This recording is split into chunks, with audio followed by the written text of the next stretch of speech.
men for good seats and watched feats of strength and battle prowess play out in the ring. But a few hours ticked by and the Rock of Bristol did not appear. Impatient, the failures started a chant in order to draw him out onto the field. Their ploy was successful, but when they tried to catch him at the stage door after his victory, he never appeared. Dejected, the party decided to leave the city to regroup, but there was almost an immediate inquisition by Ortimalian guards, who saw through their disguises and recognized them as the heroes of Mornstead. To avoid arrest, Ambrose threw up a signature fog cloud, and the failures ran.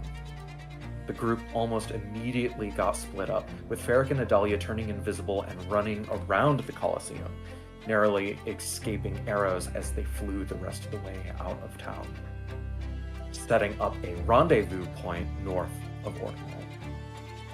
Ambrose and Pickles tried running through the Colosseum and used an expertly placed rope trick to hide out in a demi-plane for a few hours. Once night fell, Ambrose and Pickles moved to escape the city and came face to face with more guards, especially one unlucky gnome with a magical device over his eyes. Ambrose shot and killed, buying them just enough time to escape. On the run, they were intercepted by a Goliath man named Atreides, who proclaimed himself a god and beckoned them down into the cisterns to escape the city. Beneath the city, Atreides, Ambrose, and Pickles were met by a follower and friend of Atreides, the real Ravenau, bearing dark demon armor and a massive tower shield. While their new friends led Ambrose and Pickles out of the city through the sewers, Ferric and Adalia scryed on Ambrose. Despite their initial confusion as to why their friends were traveling with who they perceived to be the traitor Tarsian, they followed and realized that this was not the Ravenau they knew back in the mines, and settled down to await their arrival. All right. So we will join the crew as they are traveling back to camp.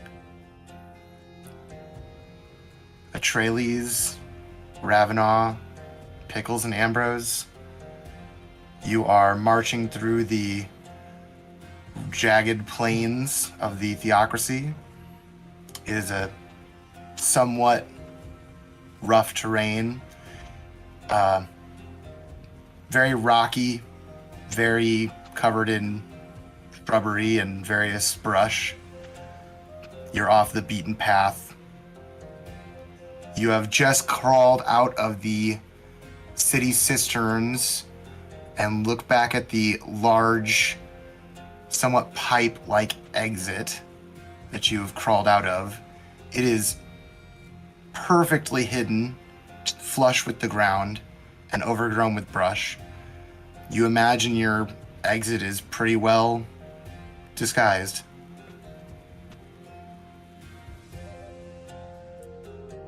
You aren't too far from the place where the cart should be. It should only be another hour or so. Ambrose, do you think one of us should go like a little bit ahead and give them a heads up not to shoot Ravenau in the face as soon as we turn the corner? Why would they shoot anybody in the face when they turn the corner? Just you. Do you think we should go ahead and give them a heads up? I think that's actually a really good idea, Pickles. I can go, or if you want to. I mean, we've got a little bit of time, but maybe like when we start to see eyesight on them, I'm just worried that like Adalia is gonna call down some kind of fire storm or something on top of them. I mean, as long as I don't think she's gonna put a firestorm where you are too. Hopefully, as long as we're together. You know, that's true, but like I don't know what they could do. Ravenau, just maybe stay, in the back when we get to camp. All right, as you wish. Are all of you prone to outbursts of wanton violence? Oh, 100%. we didn't used to be, but the last month or so have really put a test on all of our nerves. Literally every day. Not every day. We had like one day. There's the day with the party. Oh no, that was the funeral day. I was like Never mind. Quite only a 4 party hours for the a other day. funeral. It's very progressive. Well, the party wasn't for the funeral. The party was because we killed a dude beforehand. You know what? This is just getting worse the more I talk about it. There was this really big bad dude, right? And he was killing a whole bunch of people. And he showed up and he killed the queen. And then we killed him. And then he killed our friends. And then we had a funeral for our friends. And then after we had a party to celebrate killing the dude. Traileys, I think I am Fascinating. seeing why they might have met Tarsian now. What do you mean by that? My brother may have liked you and the way you go about things. Hmm. So you're saying it's Although, our to be fault we got fair- involved with your brother? Because I don't... That's what I'm hearing right now. It sounds No, as though the person that they killed, who previously killed the queen and hurt other people, sounds as though he did have it coming. Oh, he had it coming. Indeed. Yeah, he was a genocidal maniac, so he definitely deserved it. It was super bad. I promise. You just gotta trust me on Honestly, this out of one. all the people I've killed, Zeus is not one of them I've ever cared about. Atreides looks over at Ravana and nods and he says, I think we're in for some interesting times, my friend. What did you guys do? Why are you with us again? We helped you escape the city. Well, yeah, You'd I still know. be chased by gnomes, probably this very minute. Yes. Once again, thank you for literally everything you guys have. I look at Pickles. I don't think you really understand how bad it was going. It was getting. So No, I was Um, just having a ball. We were just going so fast in that little cart. I know. I'm And talking about when we were in the I got to bag. hit somebody in the head with a mutton leg. Did you see that shot? Got him right in the Mhm. forehead. I did. Right, and then we That's- played that's sick. cards, and then you killed somebody, but then we ran again. You were in the bag. Oh, I was in the bag. I forgot I was in the bag at that point. Scratch that.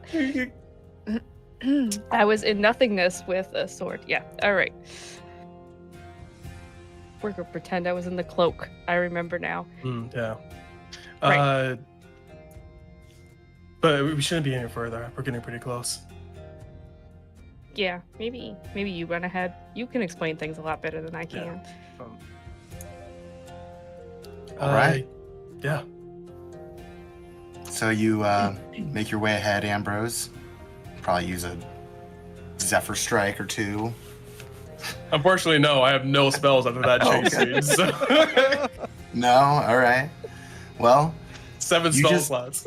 So. you just book it. Roll me an athletics check to see how fast you can get there. Okay. I will also like to stealth too. I don't want to be. Well, I guess I'm innately invisible. I'm just gonna. I'll. Yeah, you are invisible because it's night, right? So, 9. well, you do beat the crew, obviously. I mean, you're running, but you don't make great time.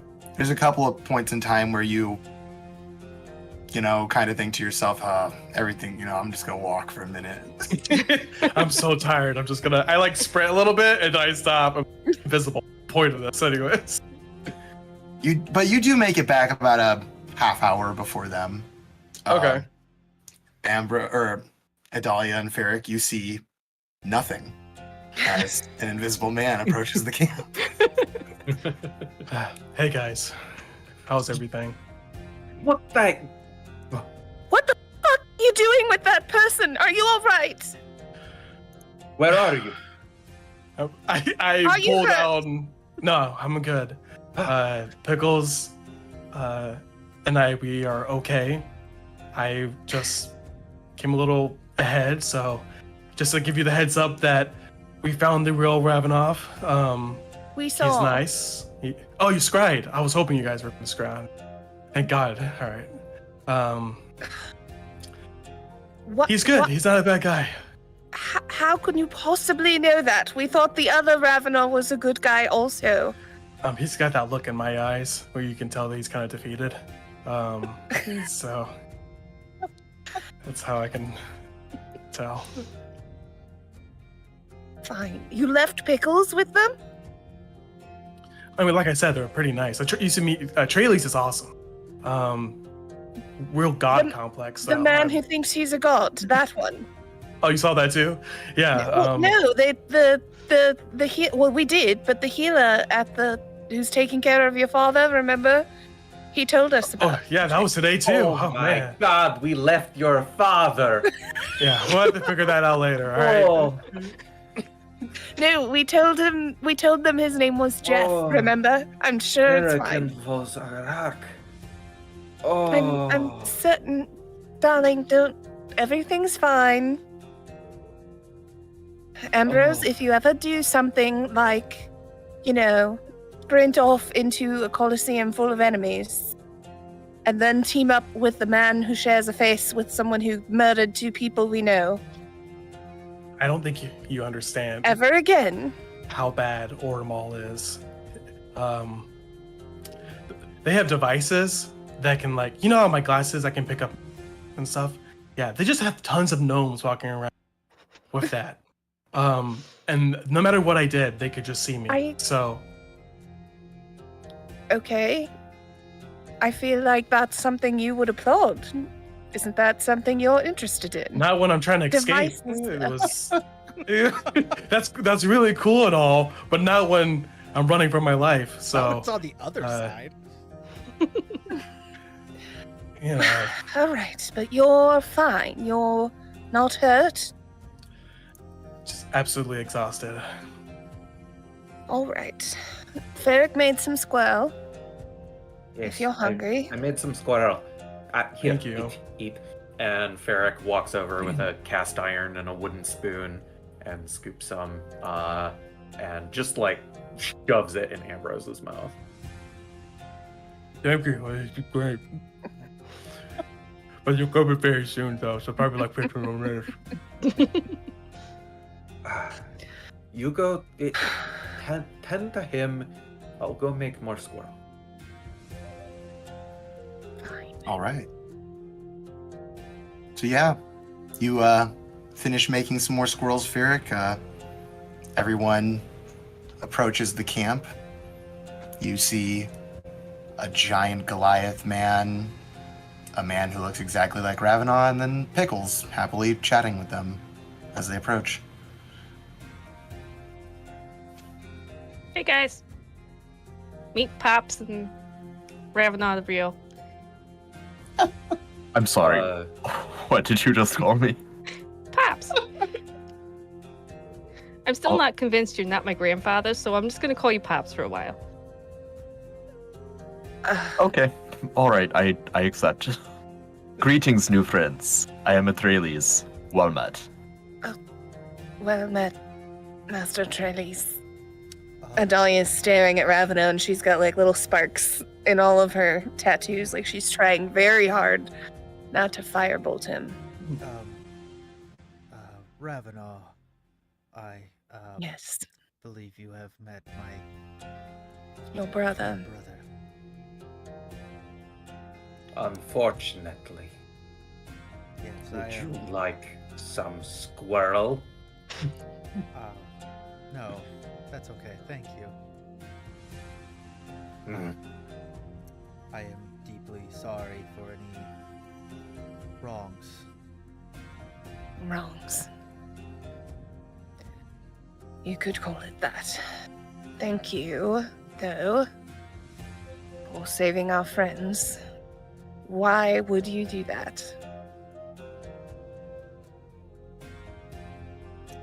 Why wouldn't we do that?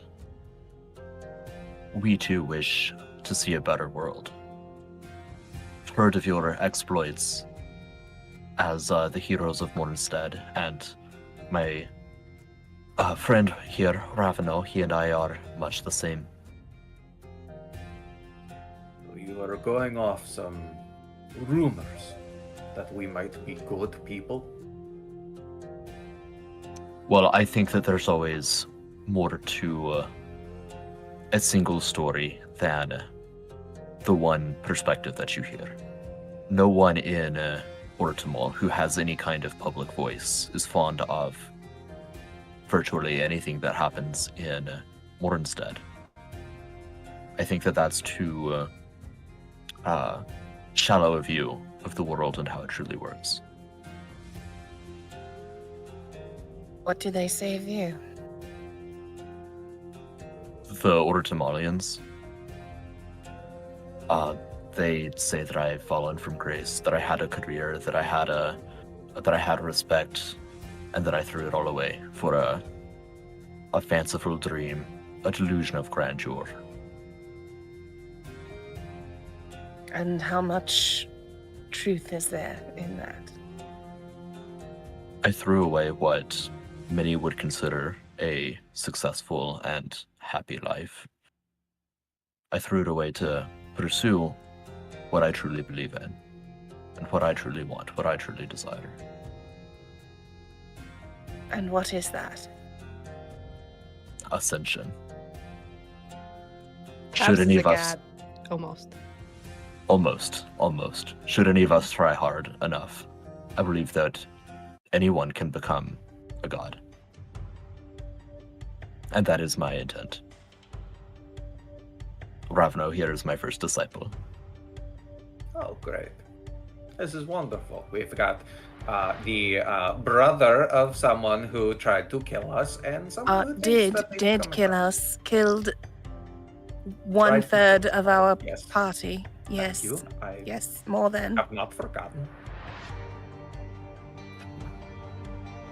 Tralles would step forward and attempt to put a giant hand on Adalia's shoulder. Would she let him? She would kind of flinch back, but she wouldn't firebolt you. So, Okay. I suppose so. Okay. And he gazes down at you. He's got deep, like, hazel brown eyes that just hold sorrow. And he says, "For your loss, young one, I am truly, truly sorry. You The have sins of no- Tarsian are not the sins of Ravno. Ravno holds no responsibility for them." You have no idea what I've lost. But thank you. He'll give your shoulder just a small squeeze and then back up. It's rock hard. She is made of crystal. There is no squeeze. I hate to add more unfortunate truths, but Ravenar's destruction will not stop with your friends. And it is your Tarsian. goal to stop him. Yes. Tarsian. Tarsian's sins will not stop with your friends. And if you truly wish him stopped, your goals align with mine. Fine. You may sit by the fire, I suppose.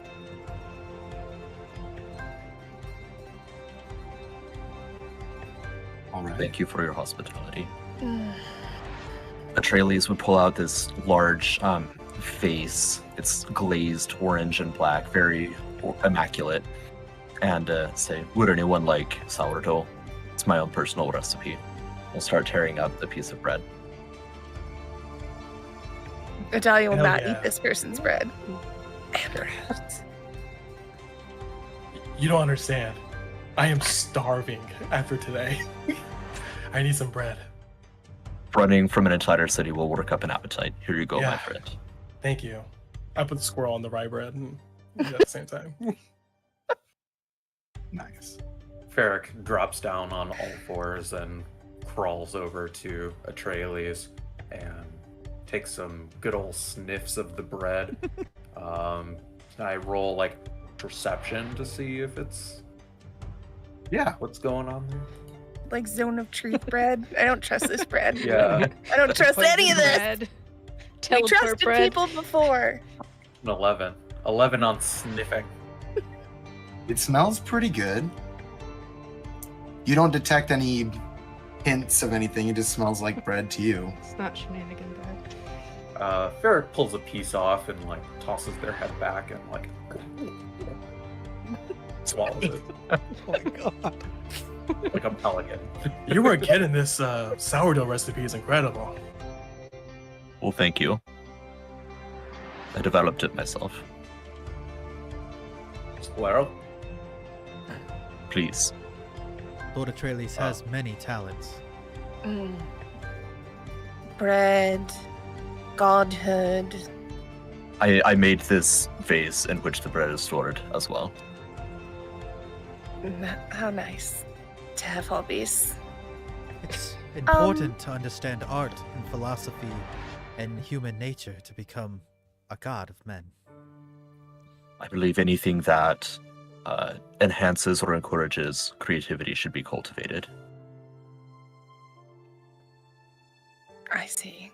It is what makes us human, after all. Or Goliath. I was gonna say, Adalia looks around at Humanoid. everyone, but Literally there's one humanoid. human here. Mortal. Mortal. Noid.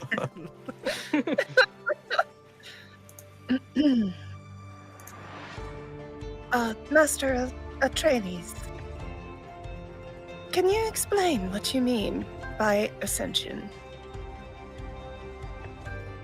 What led you to this path? Well, what led me to this path is quite a long story. The short of it is I grew up in a society, in a nation, that ascribes to the idea that there's one master who oversees everything, who chooses who lives, who dies, who tells your story. And I, having had someone else tell my story all of my life, I did what was told of me. I joined. I served in the military, as all physically capable people do in Ortimal. I rose in the ranks. I became head of private security for a man of some importance. I was discouraged from pursuing any creative arts, as that distracts from physical prowess and from the focus that is needed for a military service, according to the generals. I disagree with that. I grew tired of it. As you can see, I am much older than you. My mortal life grows short, and I'm done living for another, for a master. I'm the captain of my own fate. I'm the master of my soul. No one else. And I believe this can be true of anyone. And? It's very wishful. I do believe that I can transcend death if I continue down this path. Is it that you want to be a god, or that you just don't want to die? What's the difference? I see. Death is a gift. To not give your life is a sorrowful thing. It is a package that did not arrive to the recipient. I'm sorry, friend, what was your name? Ferric. Ferric. Just Ferric. Well, Ferric, have you given a gift to any of these friends here? Ferric looks down and kind of gives a little bit of a chuckle. A bag of flour. A bag of flour. And was this gift well received? Ferric touches Adalia's hand and holds it I would say so. Atreides smiles faintly. He says, well, be it flower, be it a moment of kindness, a kind word. These gifts are things that we do freely for one another. And you can do that ad infinitum if you choose, or if you seek a way to transcend death. To me, I see that as more beneficial to your fellow person than succumbing to an end that you can choose to ignore.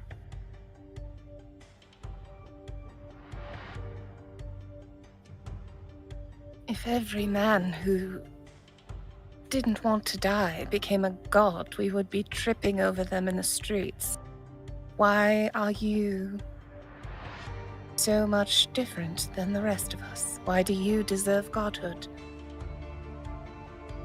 above anyone else? Deserve is an interesting word. I wouldn't say that I do more than anyone else. I would say that perhaps people grow tired. Elves grow tired. They live for thousands of years. For 1,000 years. I believe that in my own way, while I want to choose how and when I continue, and how and when I end, should it ever come to that, I believe that I have more to offer this world than 70 to 80 years of life can give me. It must be nice to be able to choose how you live and how you die. And Ferrick's gonna look at Pickles and is going to be awash with all these weird feelings about seeing Pickles die and starting to perform last rites, and Pickles coming back, and I mean, that's already this kind of godhood that Atreides is talking about. And what the hell that means. And Varric is just staring at Pickles. Big, Right now, round owl Pickles eyes. just looks like she's trying so hard not to just say everything. Because she really wants to be like, yo, you know what, I died and I came back, and you know what, it's like, I'm pretty sure I'm like gonna live forever or something. And like, it's just like, you could just tell like her brain is just like spinning as she's just doing her best to not say a goddamn word.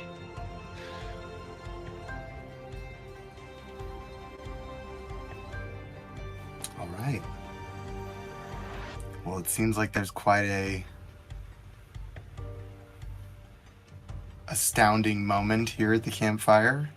Everyone's kind of had their mind blown.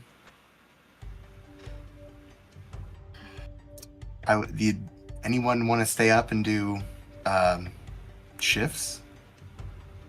Yeah, Ferric will take a shift for sure. Pickles will take a shift.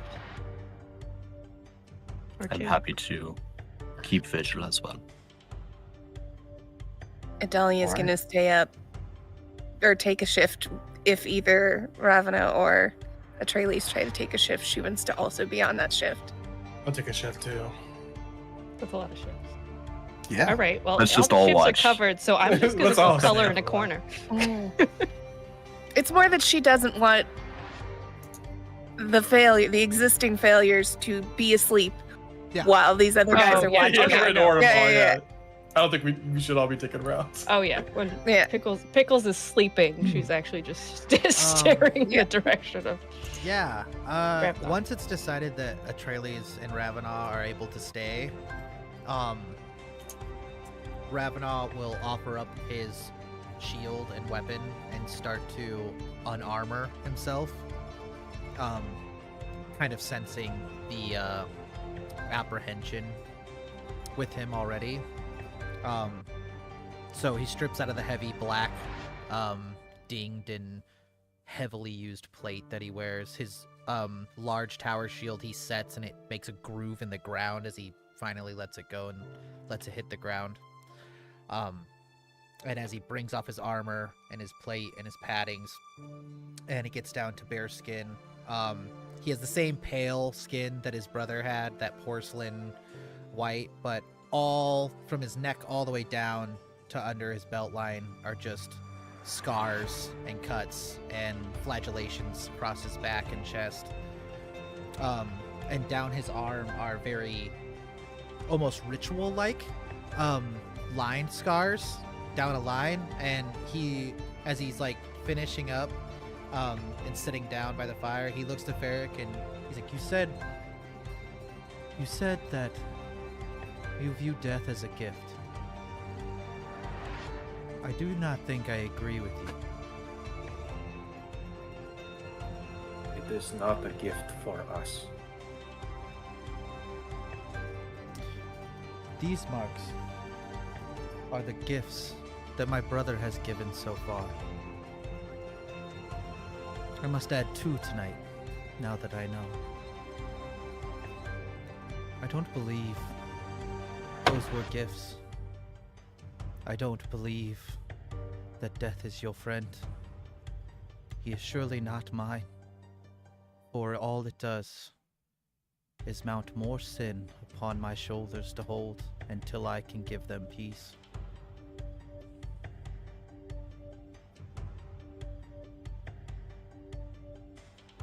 Death is cruel, I think.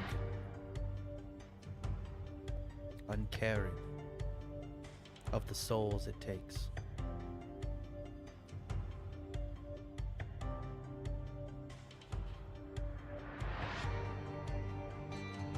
Ferric kind of sits with that for a moment, and I think is empathetic, even if the philosophies differ. And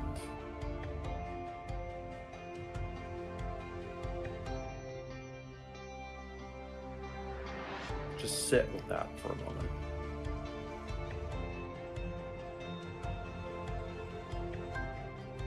We should get some sleep.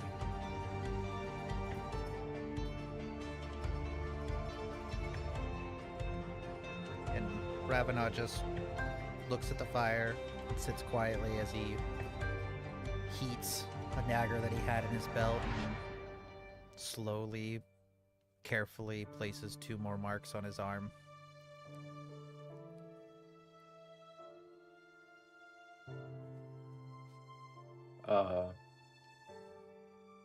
When Ferric gets back in their tent, they're going to reach down and touch the ring around their finger. Hey, Eugene. Eric, hello. It seems we've got 2 more people traveling with us. Okay. One thinks they're a god, and the other one is a twin brother of the man who killed you. Oh boy, okay. Don't let Pickles fall in love. I don't think I could stop Pickles from doing anything that Pickles wanted to do. Okay, that's a fantastic point. Just watch out for her. I will. I'll see you in the morning, friend. Okay, Yeah. well, I look forward to hearing you. If I'm alive in the morning, we'll see. And Ferric slides off the ring and stuffs it into their pack. And steps back out to start their shift. Well, the first shift goes by fairly uneventfully. Everything is quiet. The wind is blowing through the nearby trees. The Moon is overhead. There are no clouds. Looks like tomorrow is going to be a really nice day.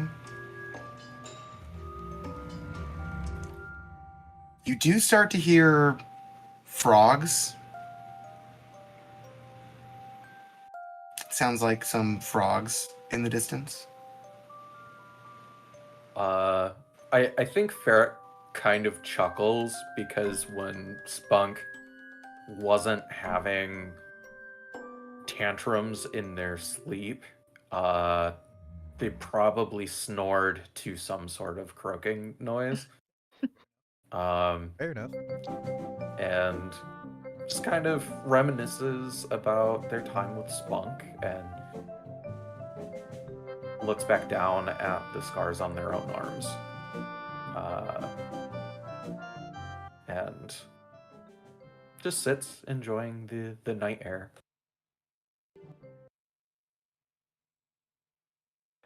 The second watch approaches. All is peaceful for that watch as well. Who was on third watch? I think Ambrose offered to take a watch. Yeah, I Uh, offered. Pickles will probably still be up too, so Pickles and Ambrose can hang out. Yeah. You guys wake up and you definitely start to hear a lot of frogs. Sounds like they are getting closer. They're very loud. You hear that? What is that? I'll be right back. And I Do put you my need a cloak glow back stick? on. Oh, no. No, but why is there so How many am I frogs supposed around? to know where you are? What if you disappear? I mean, you already disappeared, but You like, can what come if you with get me taken? then, Pickles. Okay. Come with me. Can I bring a glow stick? Because I can't see. Yeah, definitely. Yeah, we'll go straight to the source. I'm gonna stealth. I'm gonna tell Pickles is with me, and we're going to. Use her as bait. Oh no! Yep. You just Pickles walk down the and- path, Pickles. I'll be. I'll be Go about 10 ahead feet with behind the you. light. Just Gail, if you need help. But yeah, I'm gonna walk toward and scout out what is going on. You walk into the brush a little ways away from camp, and you hear this very loud ribbit. And you look over, and sitting on top of this stump is a very large frog. It's about 15 pounds. Wow. It's just sitting there on a stump, ribbiting.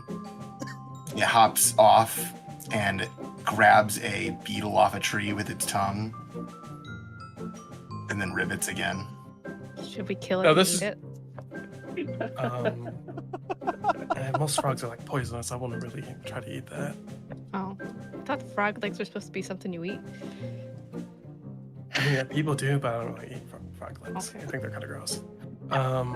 Peasant food. Yeah, it really Yeah, is. I think frog legs are Um, peasant food, right?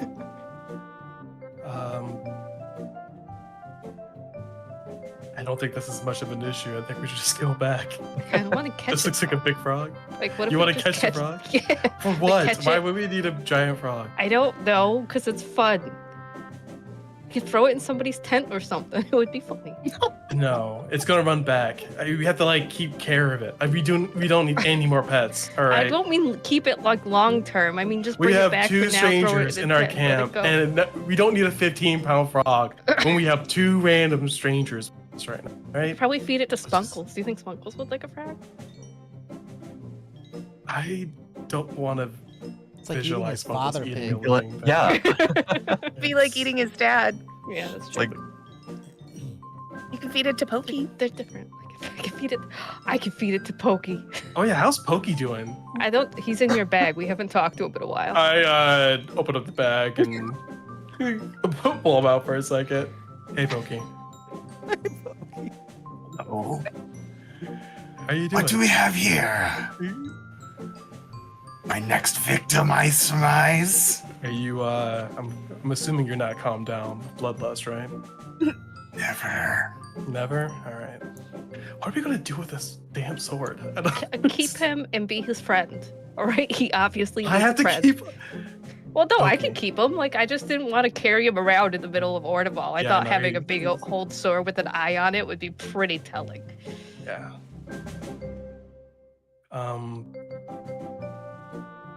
I put Pokey back in the bag.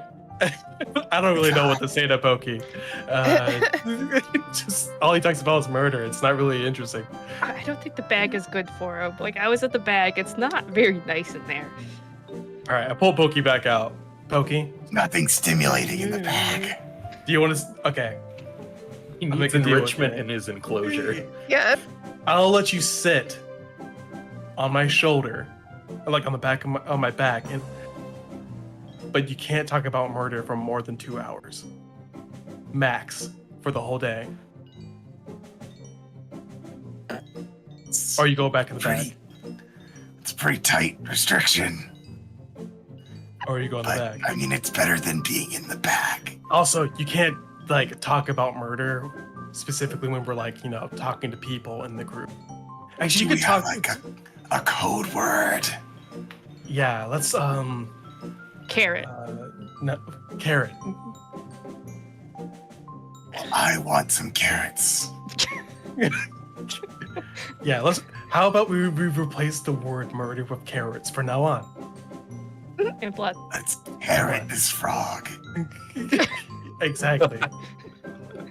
And instead of blood, we can do simple syrup. So like, I feel like that's too complicated. okay, we can do orange juice. Way too acidic. It's bad for my blade. Okay, what would you? Okay, I'm not gonna ask you what you like. Just say water. Let the water flow. How about that? Water's bad for a blade too. It's not good. You're a Blood magical is sword. best. That doesn't even count. Yeah, but I still hunger. Hunger what? Proteins. Carrots. I mean, proteins is a hunger good for one. We can just do carrots. carrots and proteins. Okay, So. let's just do that. I Stew? put Stew kind of contains both. Pokey on my back. Wait, are we gonna stab the frog for Pokey? Hell no, we ain't doing Oh. that. What? Sorry, Pokey. I tried, but he's holding you. I am not gonna kill this 15-pound frog for no reason. For an evil sword. Pokey's hungry. I'm hungry. See? No, that's a group discussion. We're not gonna just It's a start group murdering- discussion to kill a frog. Yes. No, it's a group discussion to kill something with an ancient evil sword. Oh. I'm not even sure you're ancient. How old are you, Pokey? Only a couple days old. He was born in the bag. That's right, but like kills a previous sword, so I'm not sure if that counts. My life as the Black Blade is a fog. I recall being told to cleanse the world. Of love. And I put Pokey in the sheath and the keep walking. You know, Ambrose, you should be proud of me. I haven't attuned to him yet. I've listened to you. I honestly don't think I would let you do that. I know that's probably why you're holding him right now, so I can't Yeah, get that's close right. to it. Yeah. I guess Alright. just go back and like, Attack me if I do attune with the weapon. Fair deal, Why are right? you gonna attune to the weapon? Why If are I you do. allowed to attune It's the cursed. weapon? I'm You not never allowed. know. I'm saying if it does, attack me and take it away from me. Okay. I'm not saying when I attune to him, start doing whatever the sword says. Why would I do that? I don't know. He's pretty nice. Pokey? Yeah. Is Pokey's eye like nodding up and down? He's like still peeking out of the bag. He's like, yeah. The eyebrows. He's on your back now, right? Yeah, he's on my not in the- back. Oh yeah. I feel like it's kind of like neglectment if I put him in the bag for See? so long, you know? But he'll come around. You feel it shake, Ambrose. You feel it like on your back. It starts to like vibrate, like as if it's trying to move. Oh, God. All right. But then So- it stops. If we aren't gonna stab the frog, let's just go back to camp. 'Cause No, why would I set the frog? The frog looks at you. Bye, frog. bye, frog. You get to live today. As you guys walk back into camp, you see there are 3 more very large frogs sitting around your camp. Okay, Ambrose, we gotta stab the frog. This is a problem. I shoot the ground with my crossbow to scare them, make them like hop away. They all 3 look. Should I wake somebody up? Guys, I we feel have, Roll like this animal handling or something, or a nature check. I mean, I'll do nature check. Survival. I got pretty 9. good animal handling. I'm gonna Waking try us to up? catch a Are we frog. awake? Not yet. Okay. That's a nat 20 Oh from my me trying to deal with the Ooh. frogs. For 24. Pickles is very easily like Ambrose. You shoot your bolt at them. They kind of look at the bolt, unfazed. Pickles I'm starts just running hurting at them. How do you take care of the frogs, Pickles? Pickles is just like, she has a glow stick in each hand and she's just using them to like herd, like you would herd some sheep and just get the frogs like corralled together. Jules looks like an air traffic controller. This way, Wow. this way, I feel- this way, this way. I feel like a 15-pound frog is like the size of a large dog to Pickles. Yeah. Oh yeah. Mhm. Yeah. If Easily if, rideable. if I tie a bunch of Easily these rideable. together, I can make a little sled and they can pull me around. Oh god. Just, Well, they just tie hop, 2 of they them to your don't feet drag. and then jump around. There you go. Frog shoes. Probably ride too. I'm Should we for- wake people up? Is this a concern? Is there any more coming, or is it just? Can I investigate what's like where they're grouping up into? Like, are they going to like a food source? Is like a bag open, or is it more focused in one area of the camp, or is it just frogs are literally everywhere? Roll like one of those survival or animal or nature checks, whichever is your best. 17. Yeah. You start to see like these frogs that are in your camp have hopped in from the east, and you start to follow their trail a little bit, and eventually you come to a very large pond. It's not maybe 10 minutes from you guys, and it is full of frogs. Like they're just like sitting on top of each other. Mating season, I guess. Something. Pickles is gonna go. They over seem to- harmless. There's just a lot of them, and they're big. Give me a second. I want to ritual cast detect magic. Nah. Pickles is gonna go over and like hit a trees with a glow stick, and just like be sitting there with 3 frogs. Hey, Pops! Pops! Just He's keep still hitting him with the sleeping. stick. He's not used to that name.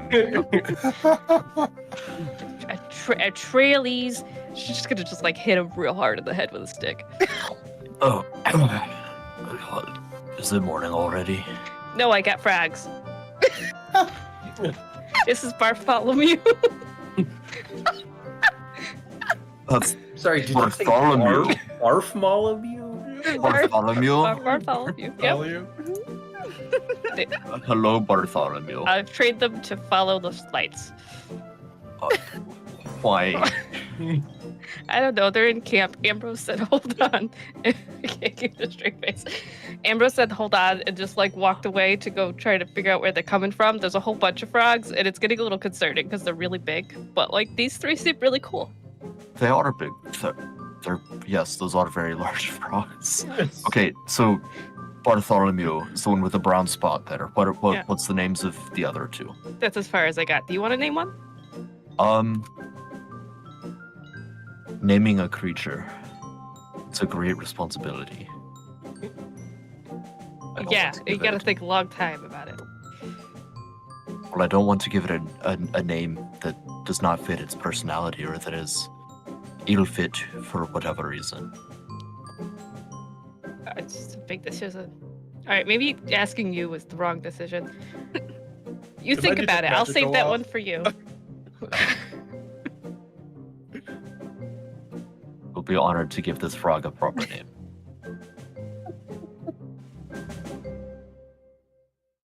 Is someone gonna Demetrius. wake up the druid?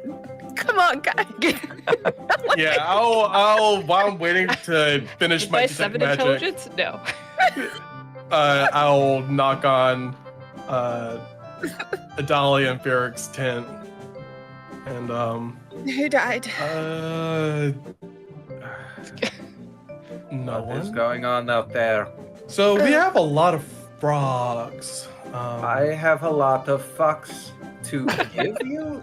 No, Okay. Ferric, there's a lot of frogs in What? here. What do you mean frogs? Like, 15-pound frogs. Did you try eating one? no, we're not No. eating. Okay, all right. And Adalia like stumbles out of the tent. Oh, for And- waking everybody up, we gotta go get Ravenov. Okay, you do that, or we can let We'll him sleep. Go hit Ravenov with a stick too. And Adalia is gonna cast Speak with Animals on herself. Yeah, I mean, as all this is, finishing up, you're just wrapping up your ritual, Ambrose. You detect no magic on the frogs. They seem natural enough. Adalia, you cast Speak with Animal. 2 more frogs are hopping into camp, along with the 3 that Pickles has, as you guys walk out of your tent. How big are these frogs in comparison with Spunk? Well, I mean, Spunk was like, what, 3 feet tall? Spunk I was thought he was like 2 Spunk, feet tall. Spunk was 35 pounds. So these are Okay. half the weight of Spunk. They're like They're a like half Spunk. half Spunk size. Okay. So they're not grung. They don't look like grung. They're like no, actual they're frogs. genuinely Okay. They look like what would Frogs. be a Spunk's dog. Okay. Or like a baby, like the children. I'm thinking of Spunk's children. Spunk child. He was always screaming about. Oh Um, god, Spunk children. All right. Speak with animals. He did tell you. Uh, I think Spunk did tell you we're like tadpoles for a really long time. yes, And we're- you did. My race is amphibious, so we stay in the water. Right. But we don't know. We don't know. True. I've been woken up out of a deep sleep. Fair. Giant frogs. Greetings, friends. What is happening? She says to the frogs. They look at each other and then look back at you and then ribbit and say, looking for food, ribbit. Oh, You got Okay. any food? well, I don't know what frogs eat, dear. Beetles, bugs, flies, worms, ribbit. Adalia will she'll turn to everyone and say, kind of looks around and says, I'd eat a rat, ribbit. oh. All right. She'll turn to everyone and then come and say, they're just hungry, I think. It sounds like they're just looking for food. Do they plan on Um, eating us? No. They want bugs Ask 'em and that. things. Bugs and grubs and whatever. And they did express that they might eat a rat. So maybe squirrels? I can ask them about the squirrels. We don't have enough squirrel for Oh. 5 frogs. No, don't feed them. They're gonna more will come if we give them food. I'm gonna cast Mold Earth on some, ground kind of just outside our camp and see if I can get any like beetles and worms to come up out of the loose Oh. earth. It's a Yeah, clever use of excellent that use spell. of that. That's a good use. Right, yeah. Yeah. I definitely think you can do that. They're just digging around, doing their thing, and then they're like, huh? Just fall to the as the earth is molded around them away. It's a 5-foot square of excavated earth that should have lots of, buggy things in it. Yeah, that works great. I don't have to have you roll or anything for that. The other frogs hop up and start eating. One of the ones in Pickles' arms kind of look at you and struggle to go eat with the other frogs. Oh, go ahead, Bartholomew. Yeah, and all 5 of them kind of hop up to that little pit and start feeding. Did you name them Pickles? Already? Just that one. I just named that one Bartholomew. I think I'm gonna name that one Jeremy because he looks like a Jeremy. He does. He does. Pops is supposed to name one. He's still thinking real hard on it. Mm. I have not come up with a good name for a frog Ooh, yet. I like this one. This one's cute. I'm gonna call it Pickles. Name it Milk. Name it what? Milk. Milk. Seems like a good name. You It's know a what? I'm not one to terrible judge. name. Milk, it's a great name. All right, so we Yeah, got what? Bartholomew, Milk, Jeremy, Jeremy. to be determined, and we need one more name. What'd you say you wanted to name yours, Ambrose? Oh, nothing. Never mind. Okay, so that one's Oh Nothing, Never Mind. That Oh, one's nothing, Milk. never mind. Milk. Jeremy. Bartholomew. I'll switch back to frog speak. And to the 5th one, whichever one that is specifically. Excuse me, do you have a name? Yeah, Cody, name the frog. Yeah, I see Name the names frog. generators.com. Frognames.com. Frognames.com. My name's Gert. fucking idea what a frog's name would be. Can we I take mean, maybe frogs don't have names, like canonically. That's fine. Pick like a Murloc name where it's like Right. Yeah, I mean that sounds about right. It'd probably be something froggy. Mm. Rip. All right. Rip? I think he says his name is Rip. Or something along those lines. It doesn't translate perfectly between common and frog speak, so I don't think he'll care much, though, if we want to change his name. The other one looks at you and looks up from the pit and says, "My name's Fredo. Ribbit." Fredo? Which one is it? So- Please say it's Bartholomew. No, it's just one of the other 2 that Okay. you had initially spoken to. Well, my name is Adolia. That's Pickles over there, who you were cuddling with, I think, when I woke up.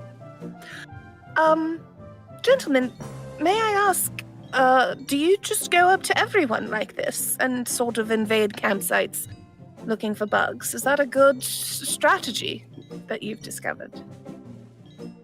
Ribbit. We don't know. Ribbit, it works. We just hop around and look for bugs. We were born in that pond over there. Ribbit. Eric steps away for a moment and then retrieves a growler of some alcoholic beverage and takes a swig of it and hands it to Ambrose. It can all be morning drinks. If you Oh believe my it. god. As Thank you. Adolia ribbits back and forth. I cracked that thing so hard. I need to be drunk for this. We may be official, but this is... This is a red flag. This is a red flag. I didn't see this before. Hey, you We speak to forgot corpses, to talk man. You do speak to corpses. You've Yeah. seen Adolia talk to plants. I speak to corpses, but You she's knew this speaking to going in. breakfast. Her throat is literally expanding when she's talking. About Ew, gross. That I don't mind. Of course, Eric wouldn't mind that. Wow. All right. Fredo, how long ago were you born in that pond? Out of curiosity. Ribbit. Maybe two weeks. Ribbit. There's a lot of us. Yes, I can see that. Are there? Too many. Ye- There's too many of us to eat. Oh, I'm hungry. Oh no.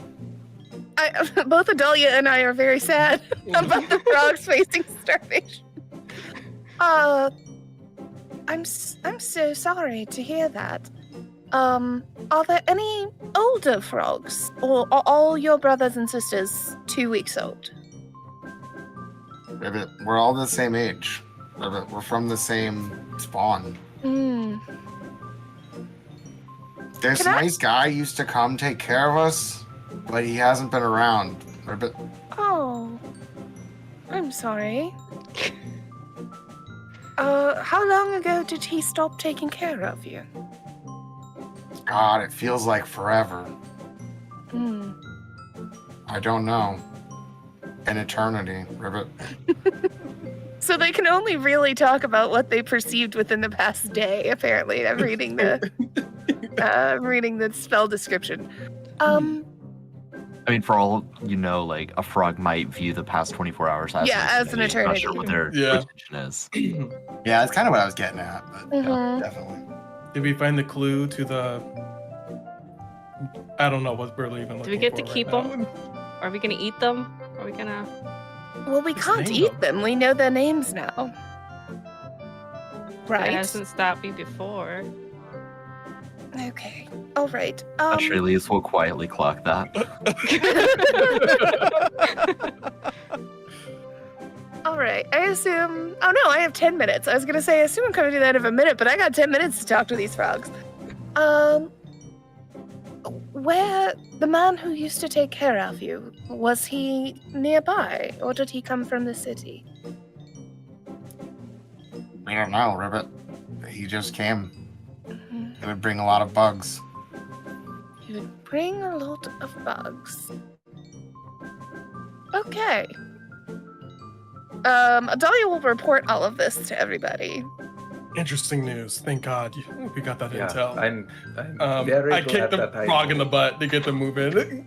Not hard, like a little tap in the butt. You know, like a little. Emma's on a We found you. rampage! Killing gnomes, kicking frogs. I said tap in the Wow. butt. I go scoot, like inside boot. Get. Mhm. Yeah. Flies The like back 50 pedal. yards. Not a like a full. Not a Not a punch. punch. yeah, not a butt, like a little Yeah. scoop. You know, like a dog is like won't move. You're like, come on. Mhm. Like, Yeah.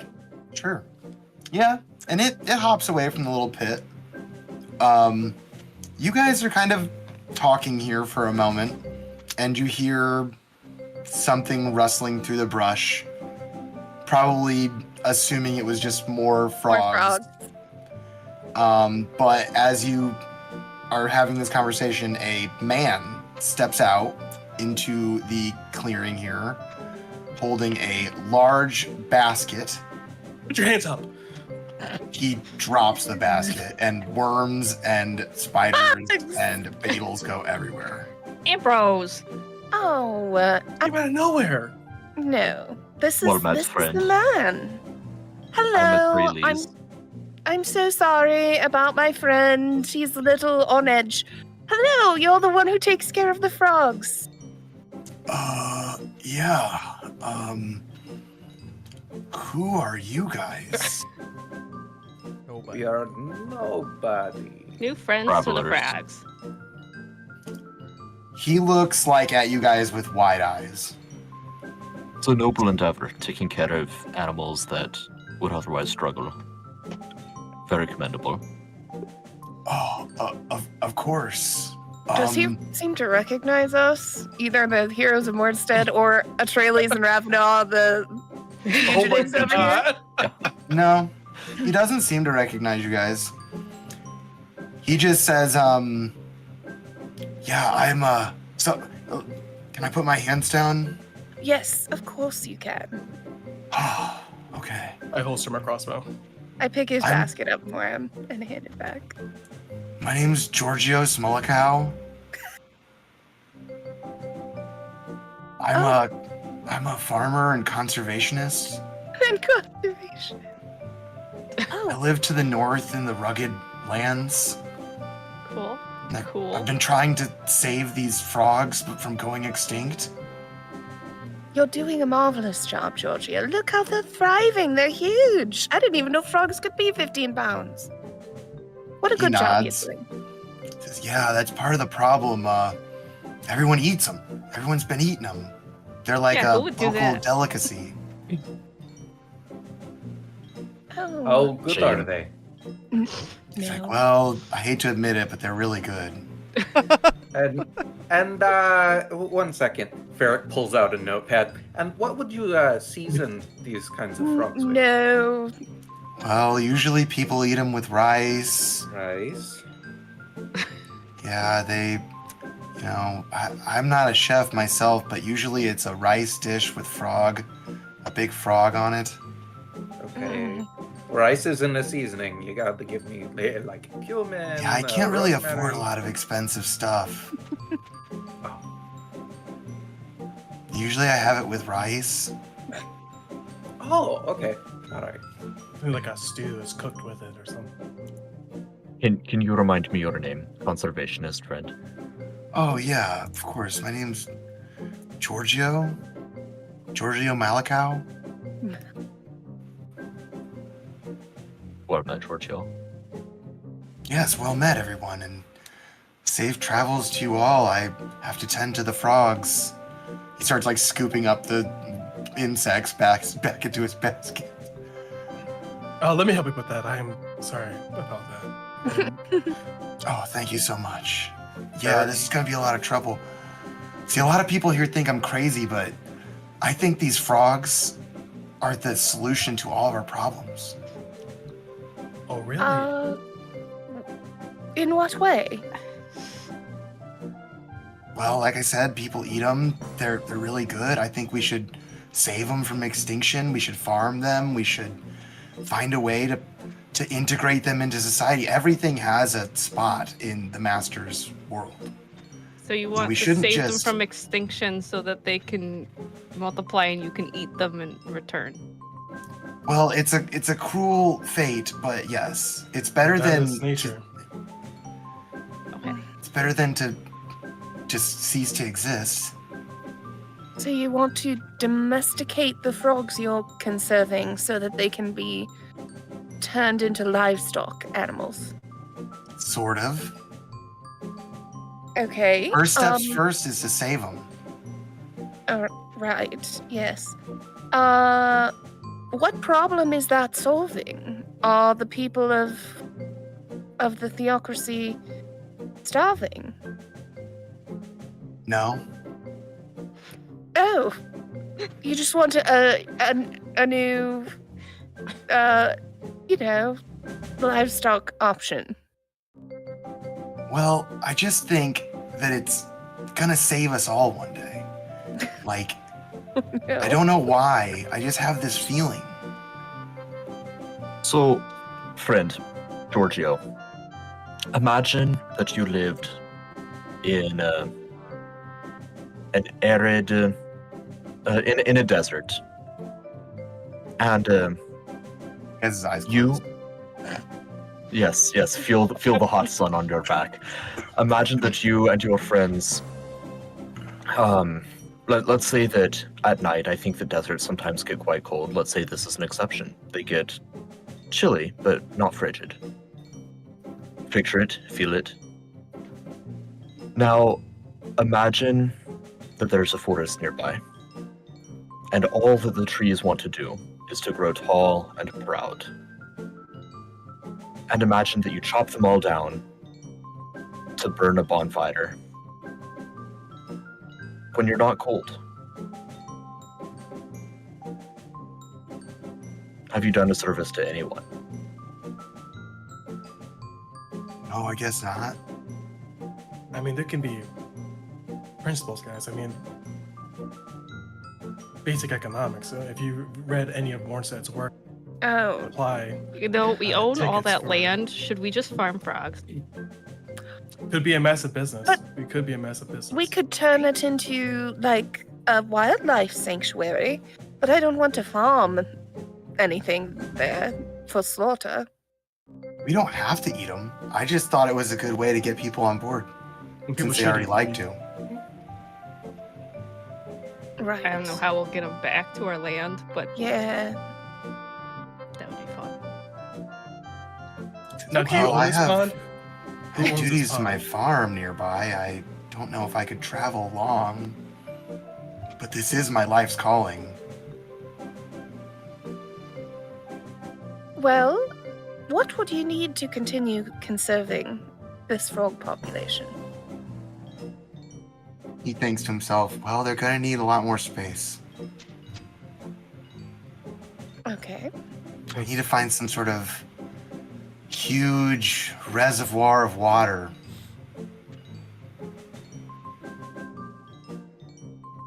All right. You know any place like that? Well, we are headed for the sea, but perhaps they're freshwater animals. I don't There are completely the- understand. There are these cisterns underneath the city. What? The cisterns, what are they? Aqueduct? Water storage supply. Well, an aqueduct leads to or from a cistern, yes. Yeah. It's like a duck, but an aqueduct. That's crazy. So it's like exactly what I'm looking for? Where is it? Cisterns for drinking water for the city. It is the Oh. freshest water you will find. Mm. Oh. I'm getting mixed signals. Is this a good idea or not? Probably not a good idea.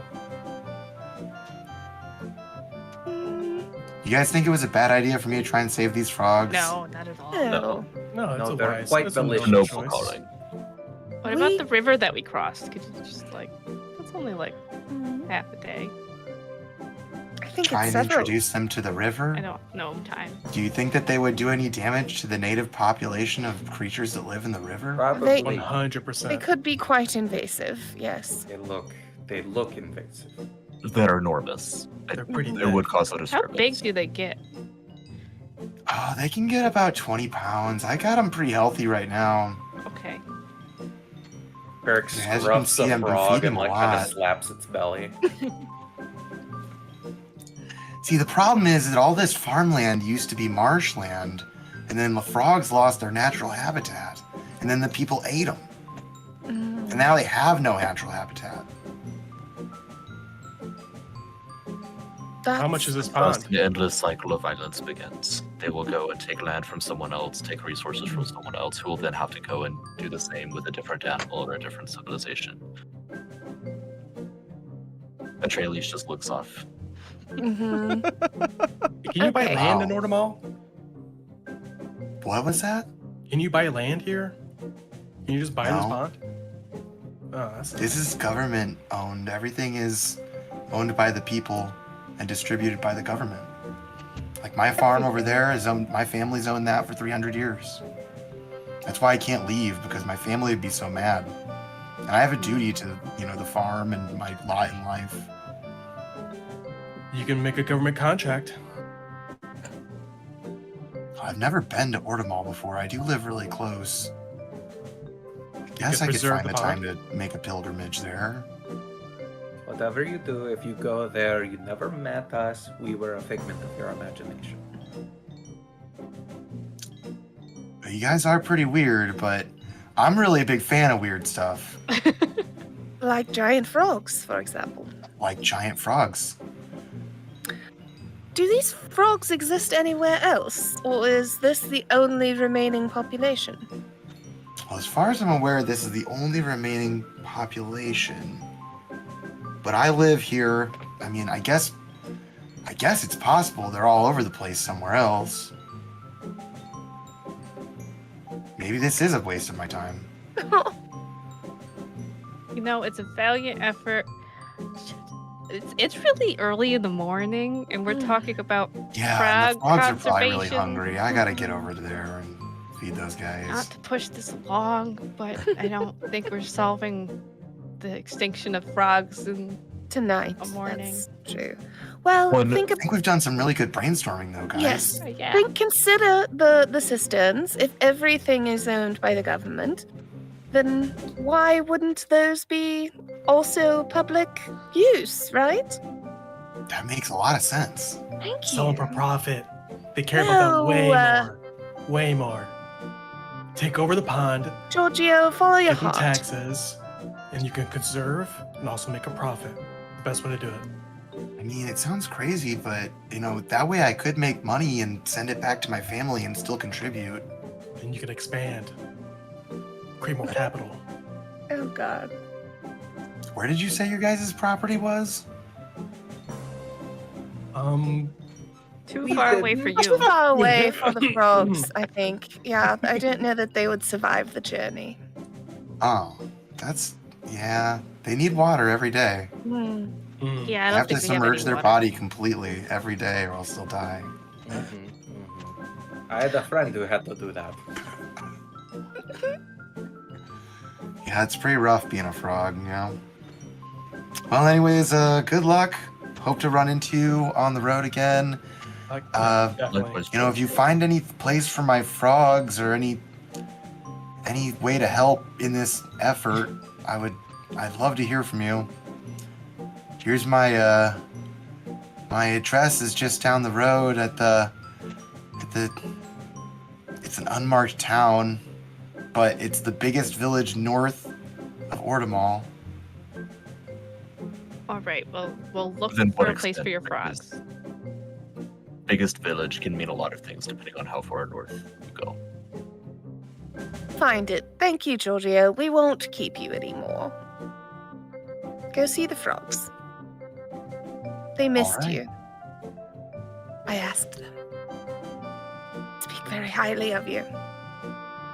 He looks confused and he says, "Well, I hope they like me. I'm doing everything I can for them. You know how hard it is to get a whole basket full of bugs like this? I'm gonna mold earth again. Very dedicated. I mean, honestly, if you just had like a mesh bowl and just take the mold earth and you can just siphon through it, it'd be a lot quicker. You don't have to pick it. How are you doing that? Doing what? Molding the earth like that? Oh my god, that's magic. Maybe we should. Yeah, thanks, Giorgio. It's been really nice talking to you. It's the middle of Maybe the we night, should- Giorgio. I think you're confused, dear. It always looked like that.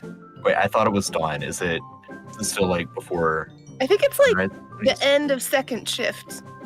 It's the end of third Third shift. Oh, shift. end of so like third first thing in shift. the morning. Pre-dawn. So it's pretty early in the morning. The sun's probably creeping up. Okay. He's just out getting here early before he has to do his farm duties. Like a fisherman's dawn, right? Like Yeah. not before the sun, but yeah, okay.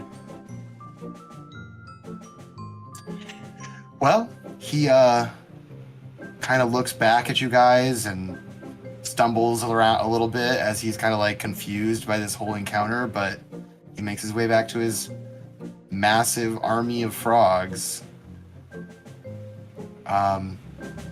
As for the rest of you, you're left with camp. That What was do you do now that he's gone? We really got to Ambrose, work on you guys talking to strangers in the theocracy and making it super obvious we're not from here. Yes, I Ambrose, would people- suggest magic in front of the locals will be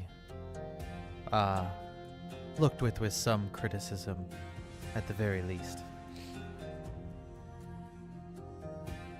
If not all out fear and or informing of the local authorities. Cool. That's to know. very cool. Yeah. Okay, well then we should probably go. Atreides, Raveno, it was very nice to meet you, but we've got somewhere we've got to be. We can't leave. Why? Why we not can't we? leave, Why Ambrose? can't we leave? Or maybe, my dad is still there. Yeah, he's fine. Think we should just leave him? Yeah. Ambrose, your dad. Oh, really? Oh, I keep forgetting. I'll add a mark. What? Oh no, no, No, no! no. Everyone, calm down. Stop with that too. No. I don't want to watch that. I That's don't. very. That is upsetting. Okay, all right. Well, we told them his name was Jeff. So he might be alright? What strong name, Jeff? Jeff. I mean, I agree. think he'll do better there than coming along Merrick. with us.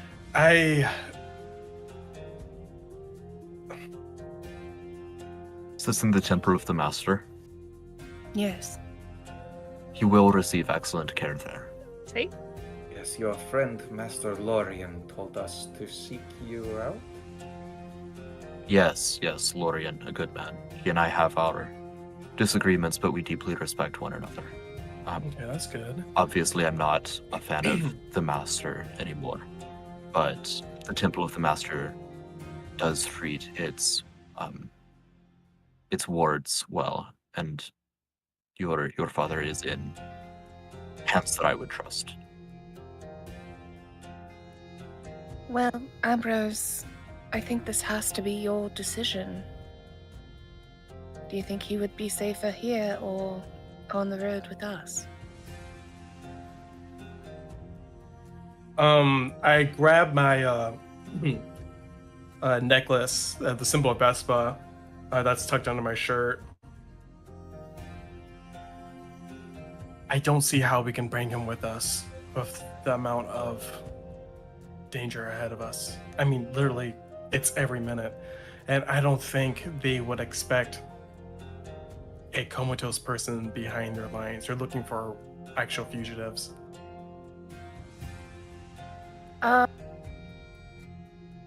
We can check on him. Because it's the next day, right? Yeah. Yeah. Oh, that's a wonderful idea.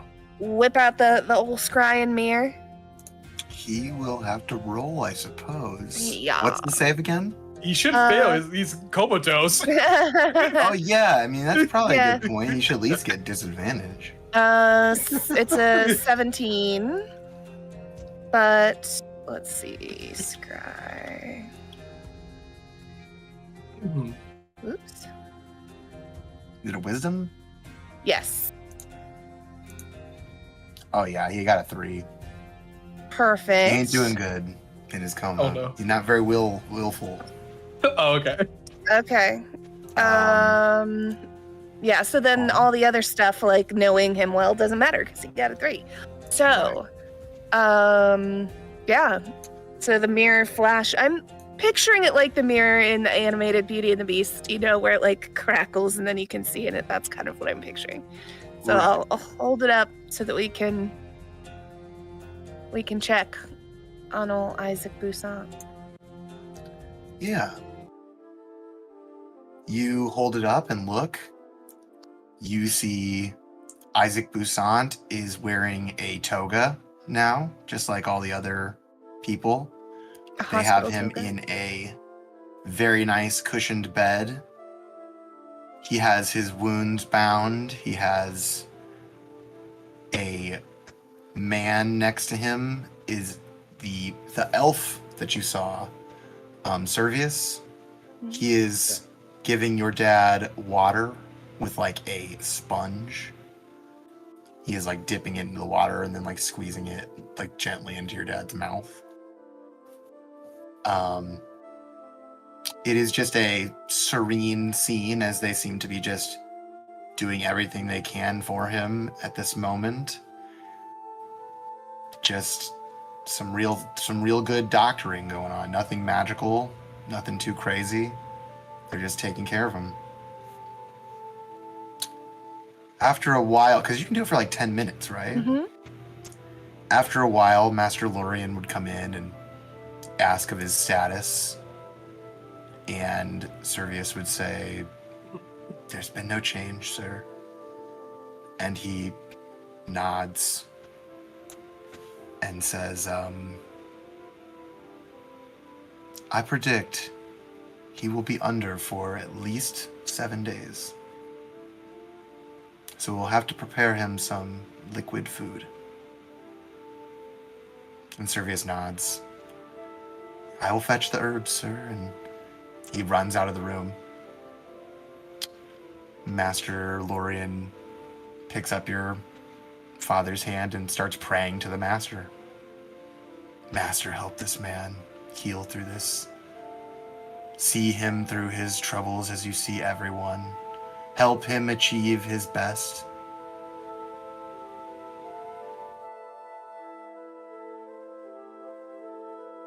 He says some things in Celestial that only, I think, do any of you speak Celestial?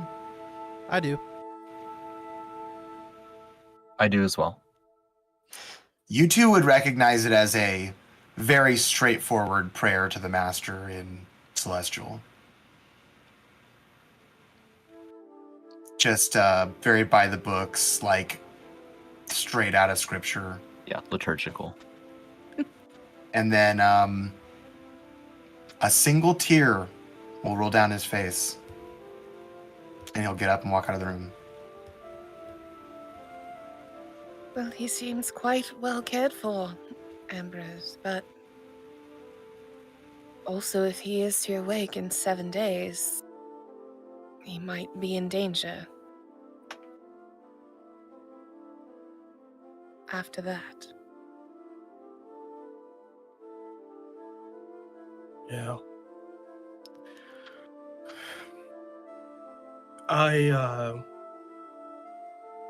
I've done everything I can. We have a mission and we gotta take care of it. He's just gonna have to do what he always says to me and grow up and do it yourself.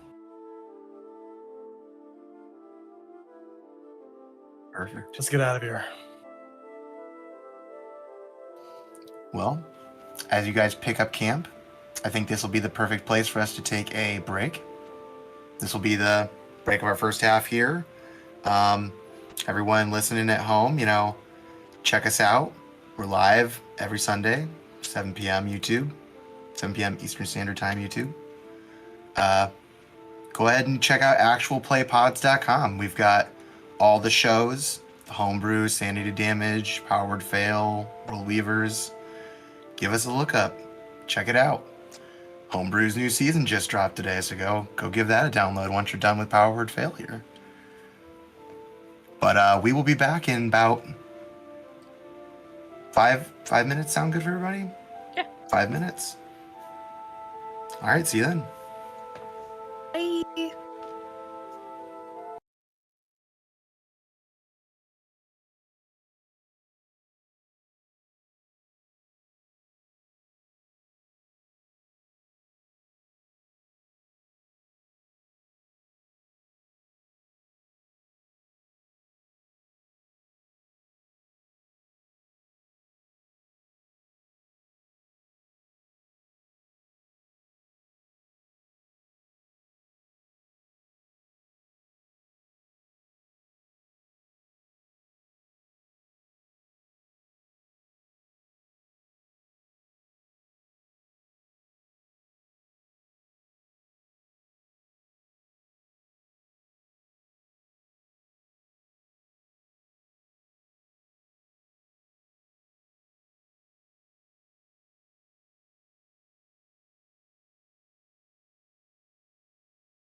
5.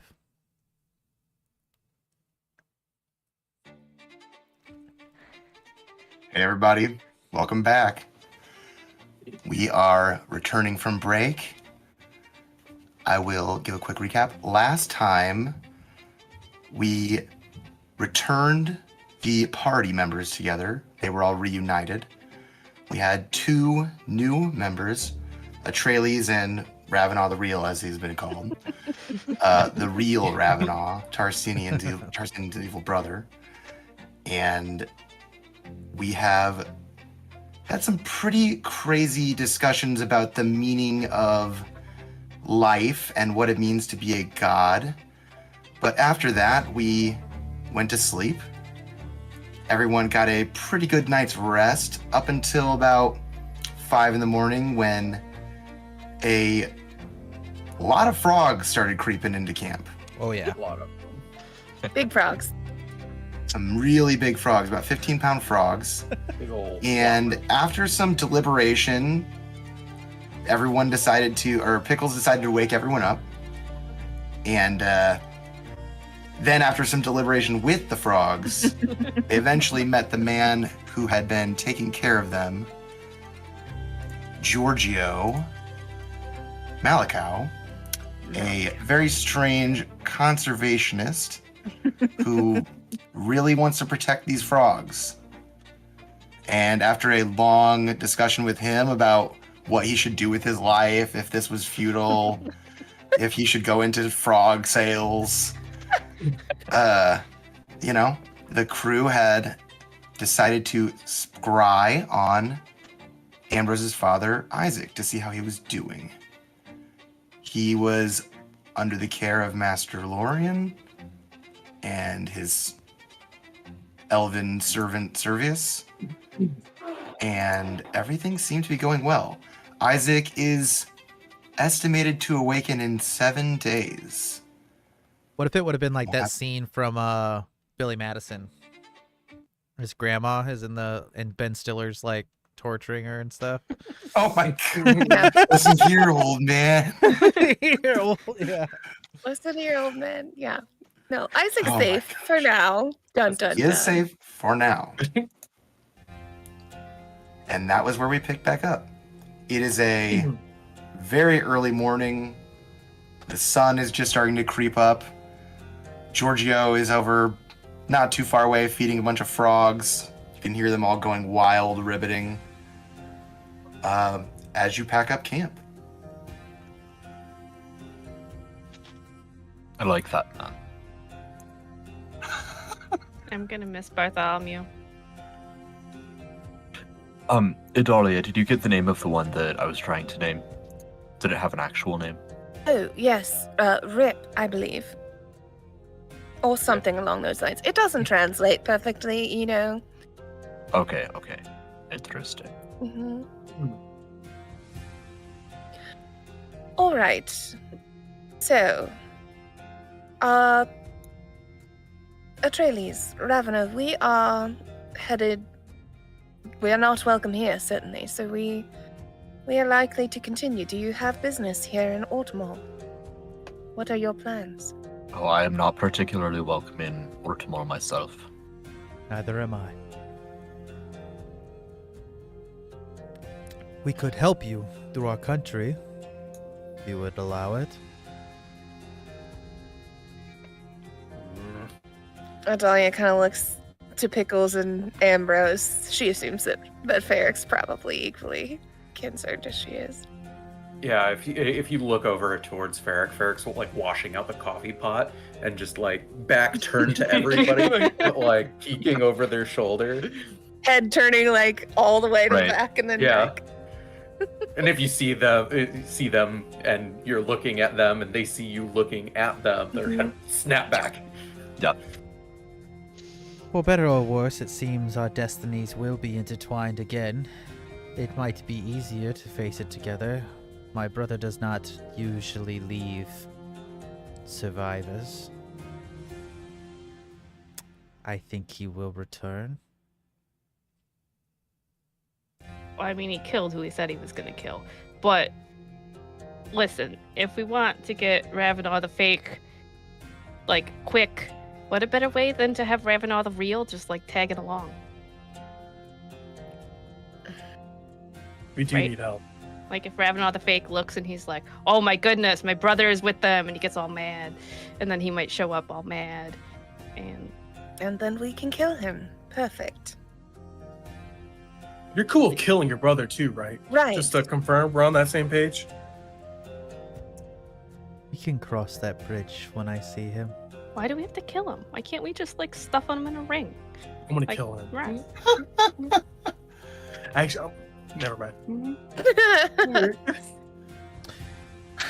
Very well. Oh, I killed someone in Ortimal, by the way. I should probably tell you that. When? I was with you the What? whole time. During the chase. Turns out, I already told you guys, very hard to escape. I had to make the decision. To So- murder someone. He put me in the No. bag of holding, by the way. It was all me. Pickles was not involved in it. I had to. I had no other choice. So you shot at the head of the Inquisition and Probably not the last. killed someone. Yes. Okay. Perfect. You are on your way to making quite a name for yourself as an outlaw. That's impressive. In one day. Hey, gotta start now. We already are, so. All right. Anyone else have any, pertinent confessions? Should I No. tell them about Spunkles yet? Oh. What's a spunkles? I Indeed. can't ate tell the you yet frog. until they say it's okay. Oh, we should probably talk about Pokey too. Oh, yeah. Are these pets of yours? Pokey. Well, Spunkle's my son. Oh. I guess I technically created Pokey, so he's kind of my son too. So I have great grandchildren. Yeah! Delightful. Congratulations. No. Here we go. Should we hold off then on the... We might as well get it all out at once, and then if they decide they don't want to travel with us, then no one's No, wasted that's- any time, How do you feel about dragons? Dragons. Hmm. Yes. Well, Unrelated to what we were just talking about, totally, but how do you feel about dragons? I have very rarely, if ever, dealt with even the conversation of dragons, to be honest. Okay, so you're open. Pops? Well, I hear that there's a terrible amount of destruction going on up north right now. Oh, yes, that Yep. Ahead of a Pharaoh dragon. fellow. Yeah, I did hear Yeah. about that. Should Yep. probably also talk about Pharaoh. You No. know about him as well. Mhm. Were you involved? You were involved, weren't you? Let's focus No. on one I conversation at a time. Right now we're going on general feelings about The dragons. destructive actions of Pharaoh, I cannot imagine that they speak for all dragons. At the same Good. time, historically, dragons have tended to cause wanton destruction wherever they go. But my lord, we do know, as with our own people, history is written by the victors. Indeed. Oh, perfect. So you get Indeed. it. Okay. Well, then you have a great grandchild. His name is Spunkle. And he is a baby dragon. And she's just gonna like pull Spunkles out from underneath her cloak and just like hold him out. Oh, he is Uncles. adorable. By the master's Uncle's hand. waves and says, "Peace." You- And also with you, Spunkles. He can also talk if you hold the stone. I think Ambrose has the stone. you There's are another all- stone. I think we stone. might have lost it. Can't you do the top thing, just and then he can lost talk to all. everyone? No, it's in the bag. Mm. Well, take it out of the bag. You are all full You of can surprises. take it whenever you want. I don't want to talk to Smuggles. Can I have the stone, please, Ambrose? You have them forever. I tossed the 2 stones. Oh, you had both of them this whole time? They're in the bag, like I said. She's gonna tap the stone. All right, Spunkle, say hello. This is Ravenar, the good one, I think, and Pops, your grandfather. Hello, little one. Hello there. He Greetings. looks exactly like the other one, though. I It's don't confusing, like I him. know. It's okay. You don't have to like him. I have been None of us told really like him. my brother Adalia's is gonna pat him on the head. much prettier than I am. At this point. I can see the family resemblance. He kind of looks scared a little bit, but he's not like retreating. Atreides would reach out to take Spunkles, if that's okay. Yeah, go ahead. Do you want to go with your grandfather? Okay, if he's my grandfather. Yeah, we don't know. We think so. She'll Okay. just hand him over. Oh, hello, grandfather. It's a pleasure to meet you. Hello, little one. I don't mean Like, to be scratch him rude. under the chin. I don't want to be Oh, I like too that. forward, but Hmm. who father of Spunkles? A little tiny frog, grung, named Spunk. He was awesome. He died. Best father ever, though. But we found. Well, we didn't found. We were given the egg, and then we hatched the egg, and we became parents. Ah, I see. Okay. Adoptive, not. No to buy Adoptive his parents, real parents. I was a little confused. I at did first, not but- sleep with a dragon. Okay. Oh, I didn't want to. Really? Is I that was you wondering just as immediately well. assumed? I didn't want to be presumptuous. Wait till you meet Pokey. I can't wait till you just think of what Pokey's father is too. Oh. Okay. Oh, wait a So minute. who is Pokey? You have another dragon then? Yeah, it's Don't Pokey. Pokey's unique. Tarcinian's Black Blade, and I pull out Pokey a little bit just to show its eye. Ravenau takes a Oh. full step back and like literally his this massive just like it's like a giant shard of steel. It's just huge. He like immediately snatches it up and like pulls it up at first and is like, Why do you have that? Well, it's better with us than with your brother. I would not be so sure. Plus, he's changed. He's got an eye now. It's different, yeah, a little bit.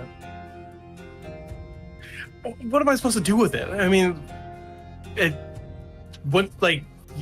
we got the Black Blade, it transformed, like, we just pawn it, like, we have to take it. It has to come with us. You could bury it, seal it, put it in a dungeon, drop it into a volcano for all I care. Well, the closest volcano is, I pull out the map, not within 40 miles. Plus, he's got a personality. He's really nice underneath it all, and like No, you he's not. can't just condemn someone because of their past, right? It's not a someone, Pickles. It's a It's a Evil soul. personification of the slavery and chains the master would put upon all of humanity. That was before. He was only born 2 days ago.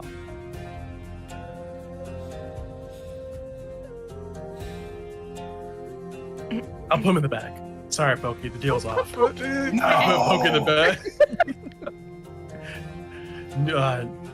Things have changed. So, you all have seen how fucking weird we are. Is this mess even something that you are interested in? Not getting traveling rid of with? Pokey. Just staring at Rabbit. Is that even a question you need to ask, Derek? I am enraptured. Of course you would be. All right. So, where the hell are we going now? I should say this again. Before we leave, you're probably going to die. I want you to Statistically, really know that. I said that last time. I was very right. This time, just- statistically, There we is- have about a 50% survival rate. So 40. maybe not. I'm sorry to Statistically hear that. speaking, we have a We- 0% survival rate. We will all die. It is just a matter of if we will Oh. come back or not. Yes, of course. Yeah. Yeah. it really says otherwise. Indeed. while I'm Please hear that I'm very sorry for your losses, but there is something different about your adventure from here out. Yeah.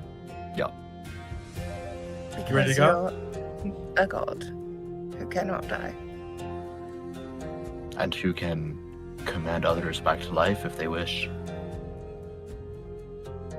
Side-eye Ferric. Yeah, Ferric tenses. The Miyazaki bristles go up on Ferric's neck. Being brought back is If- not all it's cracked up to be, Atreides. Let's just put it at Yeah. that. If they wish was part of what I said. You think they have a choice? That's interesting. Well, I have. On several occasions. Oh, It is my purpose to die. Oh, you and Beck are gonna just get along. Perfect. Ferric side eyes Ambrose. No, I think that we are on opposite sides, if anything. How I many times have you died, Roundball? Just like rough ballpark. estimate. He thinks your about fingers? it for a minute, and then he kind of like looks over to Atreides.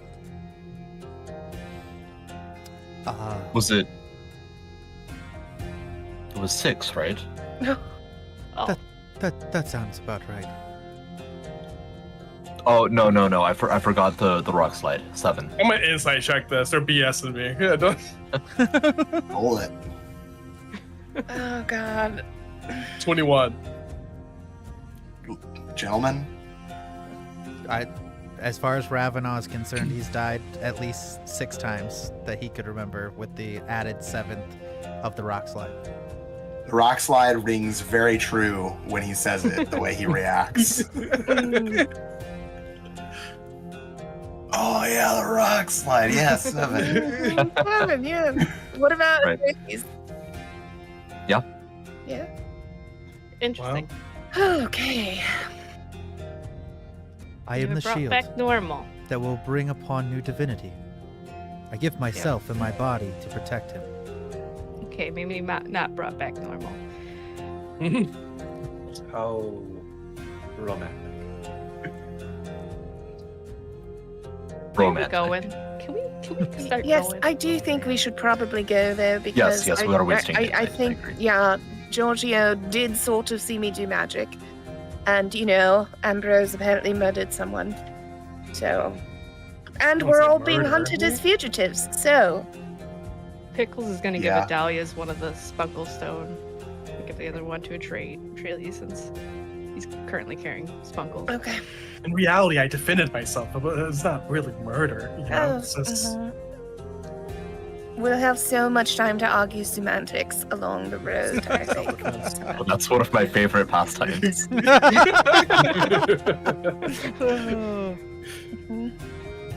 As you guys are picking up camp and walking past the pond of frogs, you see Giorgio handing out fistfuls of beetles into the pond. You hear him say, "Here you go, Fredo. Make sure you eat up." You know, that's interesting. Adalia's gonna wave to the frogs. He waves too. Bye, guys. Be safe. Safe travels. Goodbye. Bye. As he gets into the distance, he's still waving. what a weird dude. He spends a lot of time We're with one to giant speak. frogs, so maybe not He the does best spend a social lot of time skills. with frogs. That's a good point. Yeah. The party needs to. You were heading to Everton, correct? We're still, unless someone else has a better idea, we're heading that way because that's where the dragon treasure is, Mhm. or nearby. Yes. It's not in Everton. Ferric's idea was to head slightly southeast towards Riverford, so that we could boat all the way up and then cross over to Everton. But now we know that there's an unmarked village on the map. So maybe we stop there, resupply, and then keep moving forward. If that sounds like a decent plan. It also looks like there's a dotted line road toward Everton. There is a road. It does start to get a little bit, what do you call it, out of repair as you go farther north. And I will remind us, we are all fugitives for one reason or another. Yes. So the road may not be a great idea. To your west of the road, it is farmland, kind of rocky, kind of, there's trees and such, but not that many. To the west, it is much more forested. If you wanted to go through the forest, you would have to cut through the road, across the road. Or, sorry, Forest is east. the other way around. Sorry, I was Yeah. looking at this map backwards. So forest to the east and farmland and rockiness to the west? That is correct. Okay. East? I thought you said west. Right. Let me turn this map around here real quick. All right, that makes sense. Hold the map upside down. We hold in there. For some reason, this compass was oriented to the south.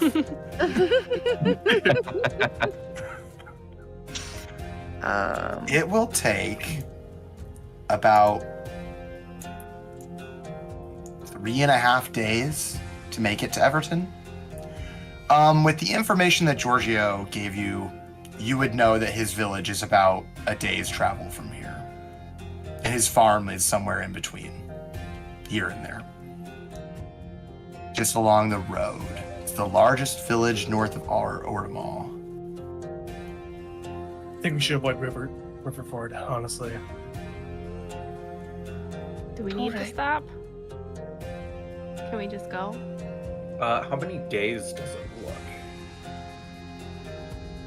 Said 3.5 to 4 days, I think. Yep. 4 days. Yep. But we have Ambrose who can hunt, and Adalia and Pickles both have good berries, so we're good on those sorts of just supplies.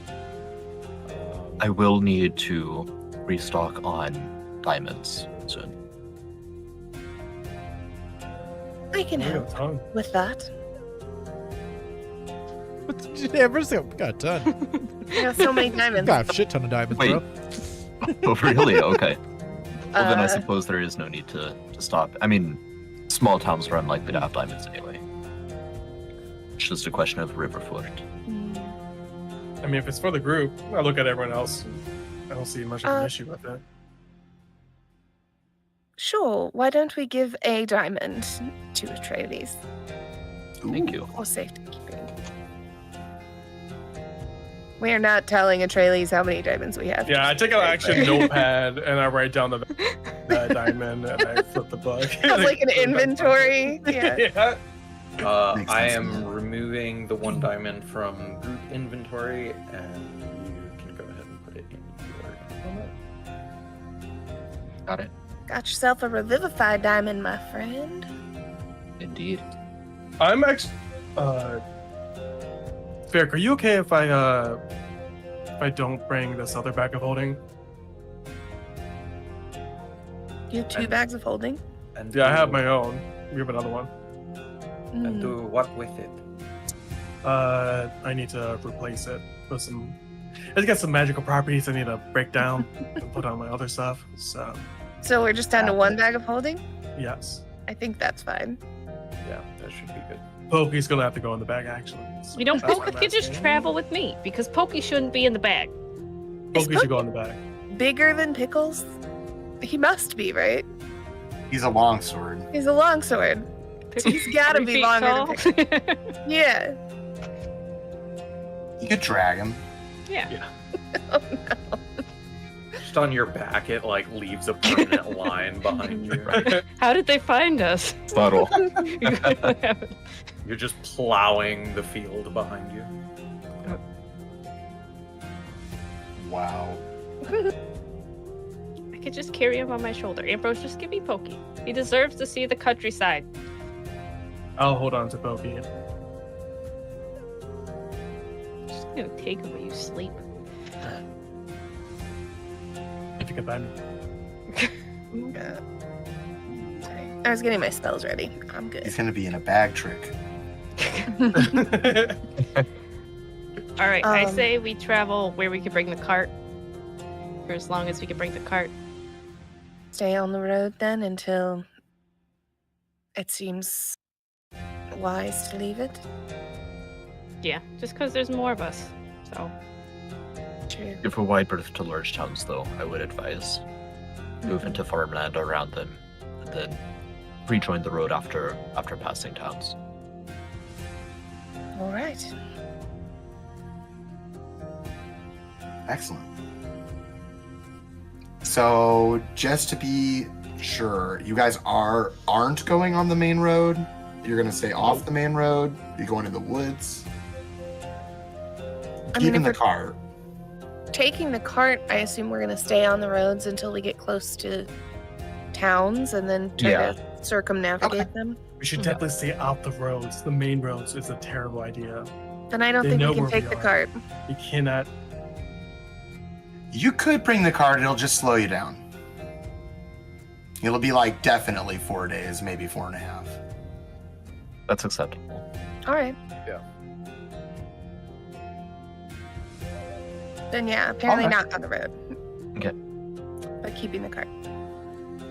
So, I would say that with Atralius and Ravenau with you, you wouldn't even need to roll checks. They're very familiar with the country, as they've served in the military and been literally all over this place for one reason or another, for training exercises or to slay manticores or various activities.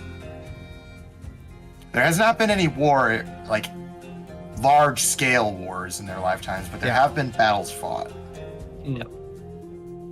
Bandit brigades, they get too large, that kind of thing. Usually they come from Mornstead, and then they decide to attack the people of the Theocracy, which is nothing against Mornstead. It's just that a lot of times people do magic, and then they get magic psychosis, and then they think, hey, let's go rob some people. Who would it be easy to rob? Those guys that don't know any magic that live in the Theocracy.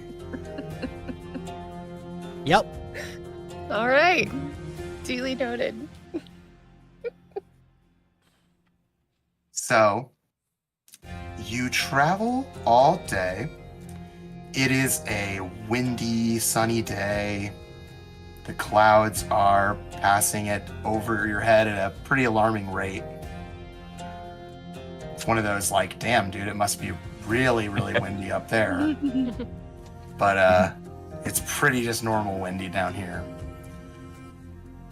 On days like this, I would just catch a draft and ride it out and spin, twist, feel the wind beneath my wings. I'd like It to would see be a that. great day for flying. Maybe someday there are ways to restore such things.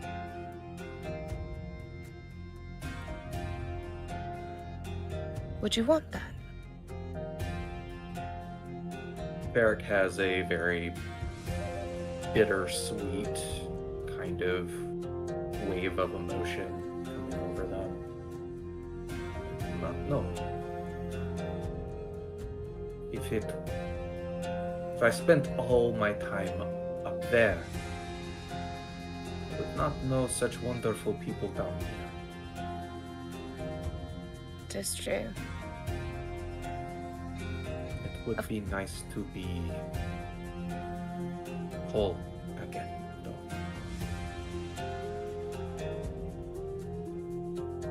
Well, maybe something to hope for then in the future. When we're not, fugitives from the law. I have a feeling it will be a very long time from now then. Probably. Fair nods. Yeah. Adalia's sad now. Wow. Well, you guys travel all day. Eventually, you do see on the horizon smoke rising from a village. Looks like they're just having like cooking fires and whatnot, just various little smokes. Yeah. And you do see some people milling about in the village, but you could easily go around it if you wish. Yep. Yep. That's definitely the plan. I will also take my crystalline shape that lets me pass without a trace. Nice. So that we won't have tracks. Yep. Showing the wagon going around the town.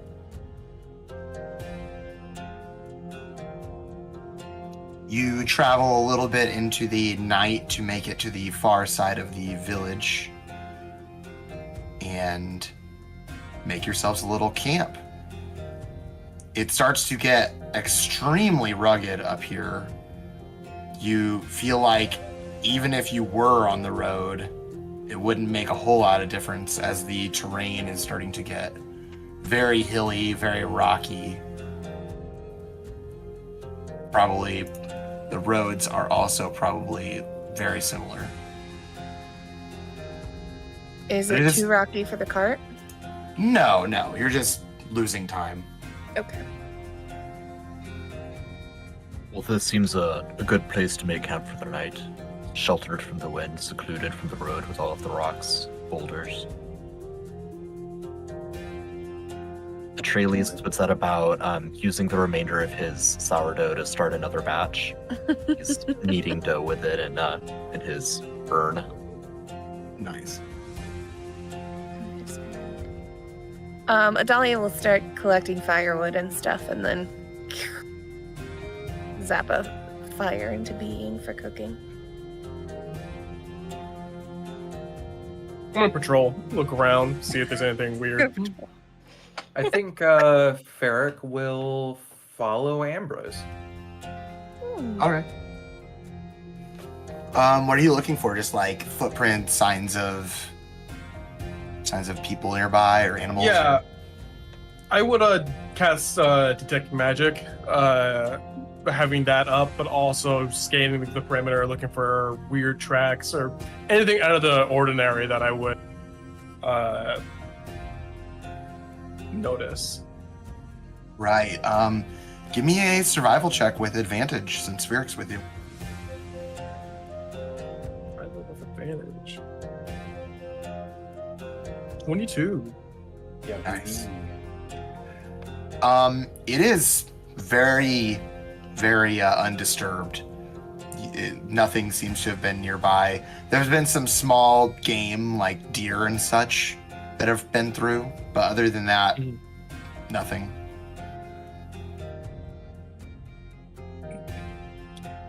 How you doing, Ferric? I am troubled. What's wrong? I do not know how to deal with our new friends.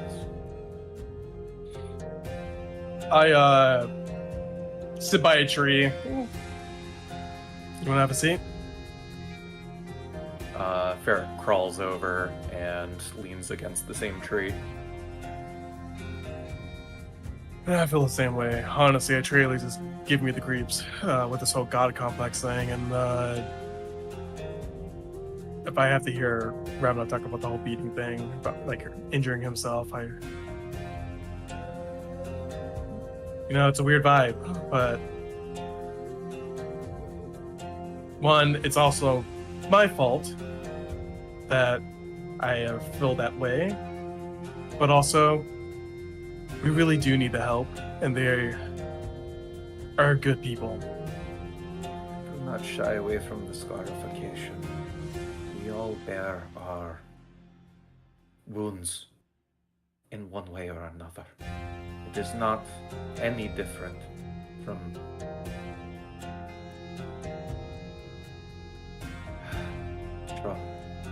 Italia. It is a way to remember.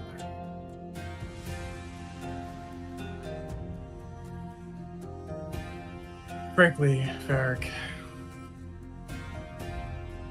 I feel like we don't have a choice.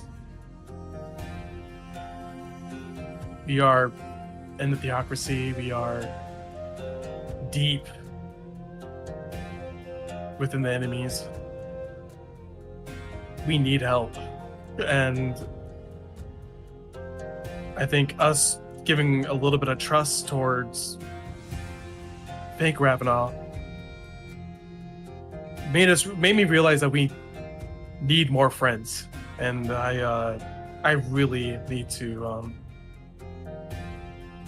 work on that and be easier going, because we really do need all the allies we can get, especially here.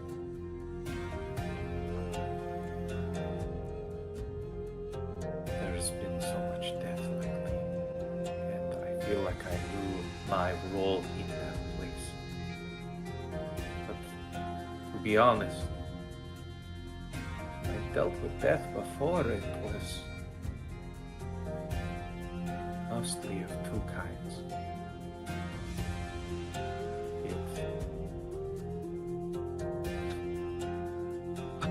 Ferric takes a very, very deep sigh. It was either that of the laws of Sinus, the way of nature. It was squirrels on the road to cook us dinner. It was rat pies. It was just like those worms and beetles with the frogs. Death was a necessary part of that cycle. And it was a gift to us. And then there was the deaths of elders, the deaths of those who had passed. And their memory was sweet. I am not a fighter, despite having killed. Now, I never wanted to. I must embrace this death as well.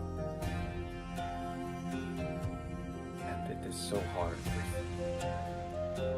Spuck, Navarra, and Eugene. Sorry, Eugene. Are you wearing the ring? Is it on your Yes. person? Okay. I mean, I'm not sure that I'm entirely dead. I'm feeling better. Oh my god. I feel happy. And with your dear friend, he was the first to go. Oh, that's not even it, Ferric. I really haven't even told you guys at all. My, whatever, that dark matron also killed my mom and my sister too, so it just keeps adding up. But frankly, I just stare, like, into the nature as if it's like a blank white wall. Ambrose. Maybe the gods are just bad parents. They tell us to follow guidelines and tell us to follow rules, but even they don't follow the same rules that apply to us. Rules bend, they amend, they flex, and maybe they just provide principle, but their way isn't always right. Maybe our gods is making us find our own answer. Or maybe death isn't what you were taught it was to be. And maybe being good doesn't actually exist. Or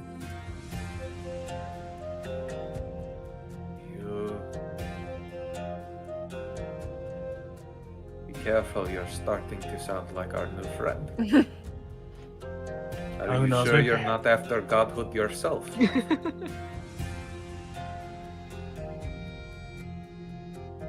If I become a god, man, none of this would have happened. How do you know they have the power to stop it? Why are they gods? Or, I honestly don't know. I just, most of the days I am petty, mean. I try to think of words to say, and they don't come out. And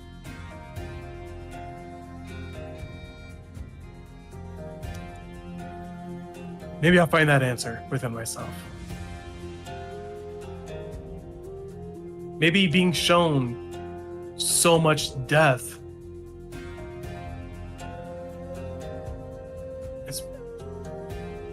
might be a good thing for you, Varric. I don't know.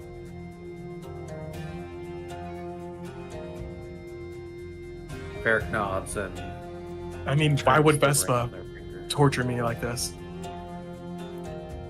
What do you think Vespa wants to torture you specifically? That you are not just a speck floating in Vespa's world? I shrug my shoulders and stare at the ground. I wish I could be a speck on the wall. I actually miss it. Being really good at stuff is actually more annoying than being ignored now, so. When it all comes down to it, there's one thing that I know. That we all become ash falling in the forest at some point. I've seen it. And Ferric will push themselves up and take Ambrose's hand and pull them in for a one-armed hug. And as they step away and Ambrose looks down at their hand, he sees Eugene. And Ferric starts walking back.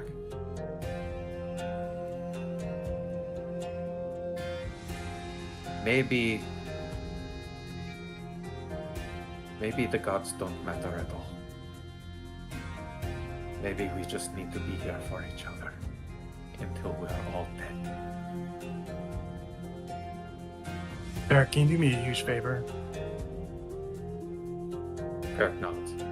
When I die, can you sing one of Vespa's hymns for me? It would be an absolute honor. Alright. Put the ring on.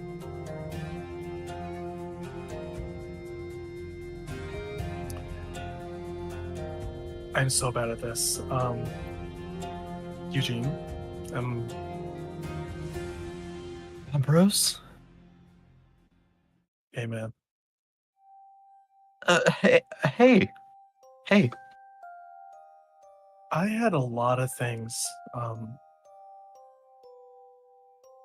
that happened to me within the span of a couple of weeks. I lost a lot of people. Yeah. But no matter what, I should have never been that mean to you. Thank you. I'm gonna get you out of this. If I gotta find your new body or make sure you go to Vespa, I'll do my very best. But I want you to know, when the times we did have fun, I viewed you as a brother that I never had. And I'm sorry.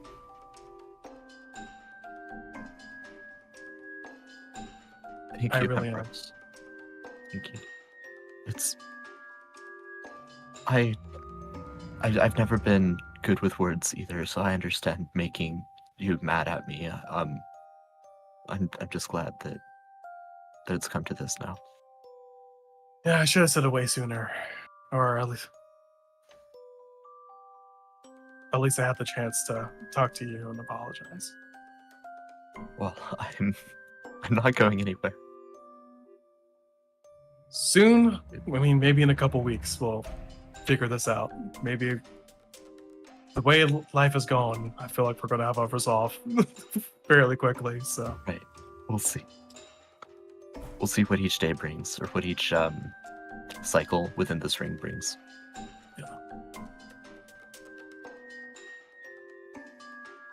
take care. How's Pickles? Is she still mad? Oh, Pickles is good. She's tough. She's tougher. And I know she misses you. Miss her too. Is there anything you want me to say to her?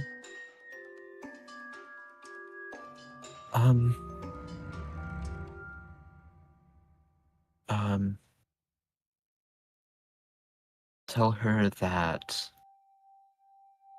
that I'm an idiot, and that I miss being an idiot with her. All right.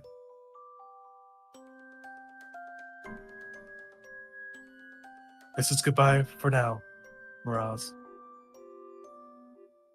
All right, until I hear from you again. Yeah, I'll let you know what's going on. See ya. I just leave the ring on and just walk. I don't take the ring off. Or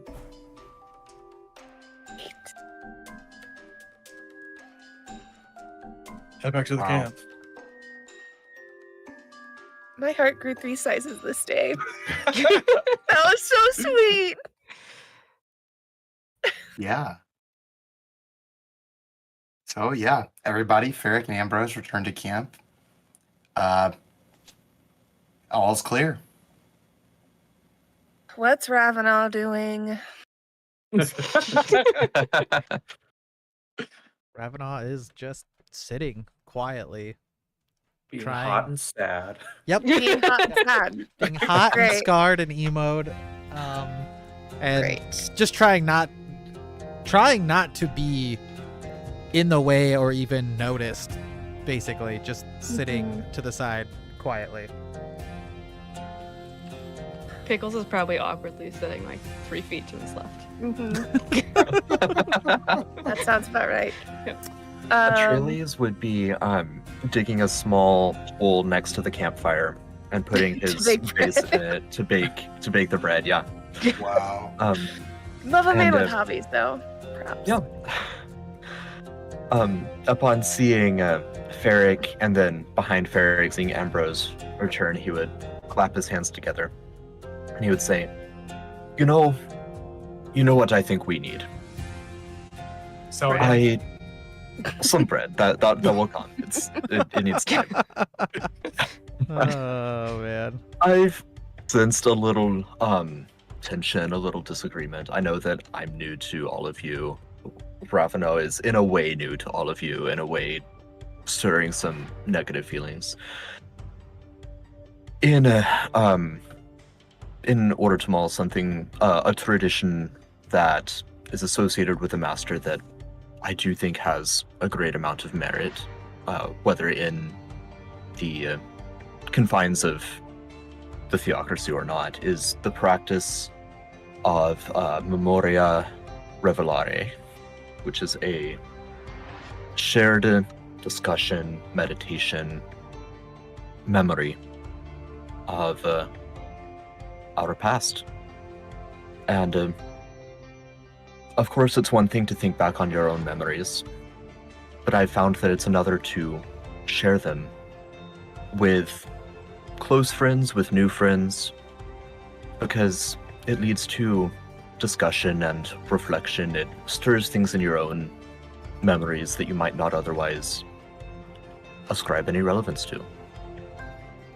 Traditionally, it's done in an amphitheater. You stand on a platform in the middle of the amphitheater. We're in sort of nature's amphitheater now. We're in the hills and the rocks. I would propose that we take turns sharing some memory, sharing a memory and reflecting on it. We can comment on one another's memories, or we can simply sit with them in silence.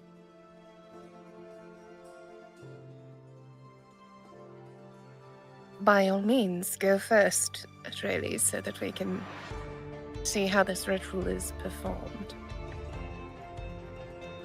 Very well. If you all wish, then while you share, I will play my dulcimer quietly, accompany your tale. I'm not a very talented musician myself, so I'm not going to attempt it while I'm giving my own story. But if any of you feel so inclined, then by all means. And I will play for you. A thank you, Varric. sign of good faith. Thank you. And Atreides would stand and ceremonially move to kind of like one lower side of the camp, and he would light some candles and put them around. It's like, you know how when your parents take something way too seriously, like that's what he's doing. And once the candles are all situated and Varric is playing, then Atreides will stand and he will look at each of you and he'll say, I come to this moment grateful for friends, old and new, gesturing in turn first to Ravenel and then to all of you. I remember tonight a time when I was a mere boy. I was 16. I was training in the military at this time. And I was making pottery out of mud and clay that we found in a stream near our encampment. It was not very good. It was quite lumpy. It was a bowl that was too high on one side, almost a spoon, something between a spoon and a bowl. But it was a start. It was a start. It was something that I enjoyed doing with my hands. And my instructor found me and immediately disciplined me. What are you doing? You should be gathering food or firewood. This serves no purpose. It's not even a good bowl. It's useless. And he wasn't wrong. It was useless. Wasn't quite a good bowl, wasn't quite a good spoon or ladle. But I enjoyed it. We had just marched 14 miles, grueling day. And it was taking my mind off of the fatigue of the body. Of course, making pottery is not an art conducive to the military in any way. It doesn't enhance focus or battle prowess, but it was meaningful to me. And I think of that pot often. I don't have it anymore. It broke. It broke the same day I made it, actually. But it was meaningful to me to see that I could be more than just a muscle that followed someone else's mouth. My instructor said march, I marched. He said make camp, and I did. But in those few moments that I had to myself, I continued my craft. And of course, well, it's in the ground now, but that vase over there is some of my best work. And I shrugged. I don't have any moral, I don't have any point. It's just a memory. It's meaningful. At this point, if any of you wish to comment, you may. Otherwise, I'm going to take my seat. One of you may take your turn. I clap. Thank you, Ambrose.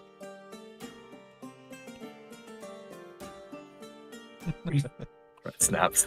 Snaps. And Atreides will he'll leave the candles burning, making kind of a like center stage for the amphitheater, and he'll go and pull his dulcimer out and begin gently hammering on it, trying to match Varric's tune. Not super successfully. Varric is definitely a better musician. You can compete with the bard.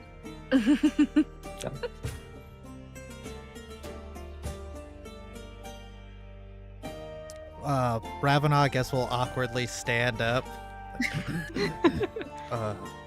Okay. Well, as a child, before I enlisted with the military, which we enlist quite early, 13, I think I was, when my brother and I joined.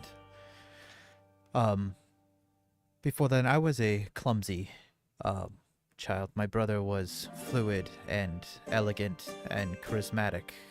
People loved him, and he was a good leader and inspired people to greater heights. I was blunted and not good with words. But he told me once, before we joined, that you cannot look to the peaks of others. You cannot look to be the greatness or the perfection that others have created. You can only be your perfection. And that our purposes are preordained by the Master at the time. We were quite devout. And that all of us were born to serve a singular purpose, and if we could find that purpose, we could become perfection in that purpose. He told me that I was a shield, and that as long as I stood by him, no harm could ever come to him, because I was unrelenting. And I took that to heart. And over time, I became one of the greatest phalanx soldiers our military has ever seen.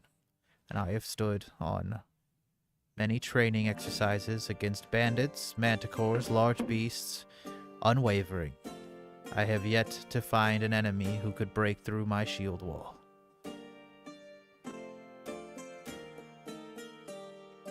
It's one of the last things I remember him giving me. It's nice. It's hard to explain what it's like to lose a twin.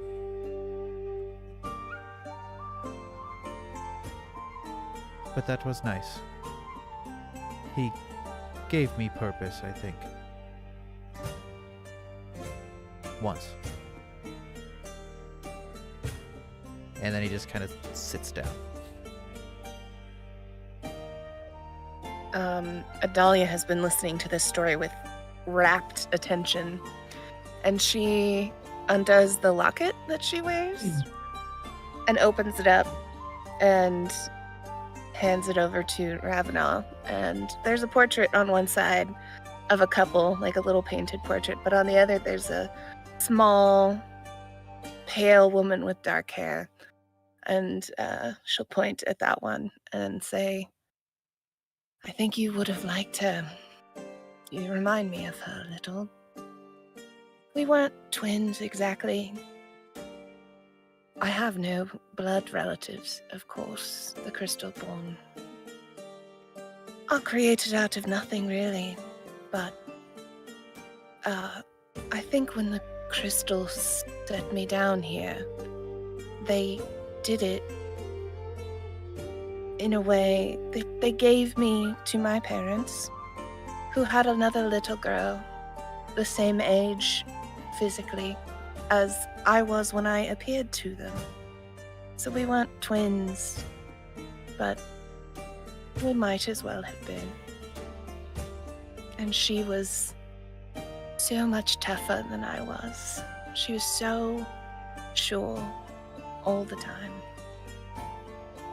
And Adalia will kind of reluctantly get up and go stand in the center of the makeshift stage. So, my parents died when Hesper and I were 15. And it hurt so much. And there was nowhere for any of it to go. And that night, my sister, she asked me if I would give her a tattoo, I suppose, to remember them by. And I was reluctant to do it because I thought it might be her way of making the pain into something she could understand, if that makes sense. But I've never been able to refuse her anything, so I did it. And then she asked if I wanted one, and I didn't want her to go through it alone. And at first I thought that it was the same thing, that it was some sort of punishment I was giving myself for not saving them. But it wasn't really like that. It was remembering. And that's when I got these. And she kind of like points here on her face to the bevels that go down like tears from her eyes. And after that, I realized that if we punished ourselves for their loss, we'd have to punish ourselves for everyone that Zeus had killed.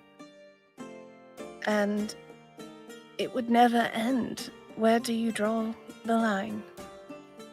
So,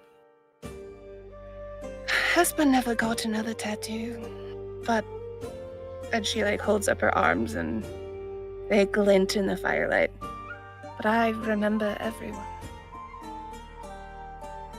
And then she goes and sits back down and takes the locket back from Ravenel.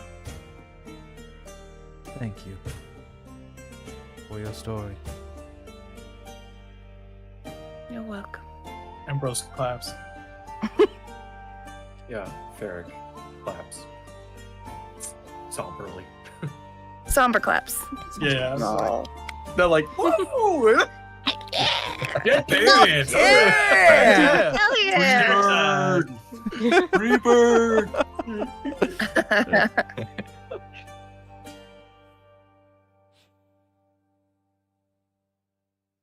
Do you want to go next? Ravenel's like looking down at Pickles, like I mean, side eyeing her, like. Wondering what Pickles is gonna say. Because she doesn't remember stuff. yeah. Memories, I have those. So you guys don't know this, but since we already talked about the whole dying and coming back thing, I died and then I came back and I forgot everything. But you know what? I think I have like 1 or 2 memories. Maybe. I don't know. So my family is the mob, or so I've been told, and there's this one memory I have where we went on like a family vacation, and it was me and all my brothers, so it was like my dad up in the front being all angry because he got us lost, and then Dagger being his usual like douchebag self, just like throwing daggers into trees and shit and just trying to look all cool. There's Rocco, who is my favorite brother. Don't tell my other brothers, but like he's my favorite brother. And he's like real big, and he was just carrying me around on his shoulder because he's awesome. And then, you know, like my mom and Nico were looking for food because they're really good at cooking and shit like that. A lot more than squirrel. I don't like, there's a whole bunch of stuff. A lot of mushrooms. It was weird. I remember the mushrooms for some reason. And then I don't remember what Luca was doing, but he was probably just being a little bitch because that's what Luca does. He's just like, he just complains a lot. He's always just being annoying. It's just, he was probably doing that. So yeah, we were walking, and I think we were walking and we were going, there's this cliff, I think. And there was an eclipse, and there's a weird man up on the cliff. And I think for some reason we went to see the weird man. Wait, that doesn't... Maybe? Pickles, you remember standing over this cliff. The strange man reaches out to you. Did you bring the crystals? I don't... You have the crystals in your hand. I brought the crystals. Obviously I had the crystals. Excellent. The ritual can commence. We will create a new nexus of magic on this world. But there must be a sacrifice. A sacrifice of our enemies. The elves prepare every day to march on Mornstead. I have shown you the visions. With these crystals, I will spell their doom. The eclipse is nigh. The time is now. Do you give the order as king? Let's get them. Let's get those elves. In the midst of this spectral atmosphere, the wizard grasps the crystals, places them into a strange sphere, holds it high over his head, and the sphere begins to float. He begins to chant in an ancient language, his voice resonating with an otherworldly cadence that sends shivers down your spine of anyone who were to listen to it. His words seem to summon some sort of unseen presence, drawing forbidden knowledge and dark powers from the depths of the abyss. The wizard, his eyes gleaming with wicked satisfaction, extends his hands towards the tortured land. The earth begins to erupt. Dark energy surges forth, coalescing in a swirling vortex of destruction. Below the cliff, you see a city full of people. A violent vortex, a maelstrom, a malevolent power expended with each passing moment devours everything in its path. Trees, rocks, the remnants of life, all drawn in mercilessly. In its wake, you see nothing but floating rocks, remnants of the city hanging in the sky. Silence settles upon the decimated realm, broken only by a faint whisper of the wind as it moans the loss of life and destruction wrought in this moment. The land, forever scarred and ravaged, stands as a testament to the terrible power that has been unleashed. And then the memory ends. So yeah, that was a really weird family vacation. Wait, how much of that did we hear, and how much of that did? That was just Nicholas all just- in her head? Right. Did she pause? Was there like a long awkward pause while this happened? Or did she just like... Pickles, you said that out loud, correct? Or Yeah, I think Pickles would have. I mean, not in such eloquent words, but Oh, you said all that out loud? Yep. That's fucked up. Ravno, please, no insult. We can That was hold rude. disagreements in this time. I thought this was supposed to be an accepting space. No, We can hold disagreements, but it has to be done respectfully. no. I think I need a shower.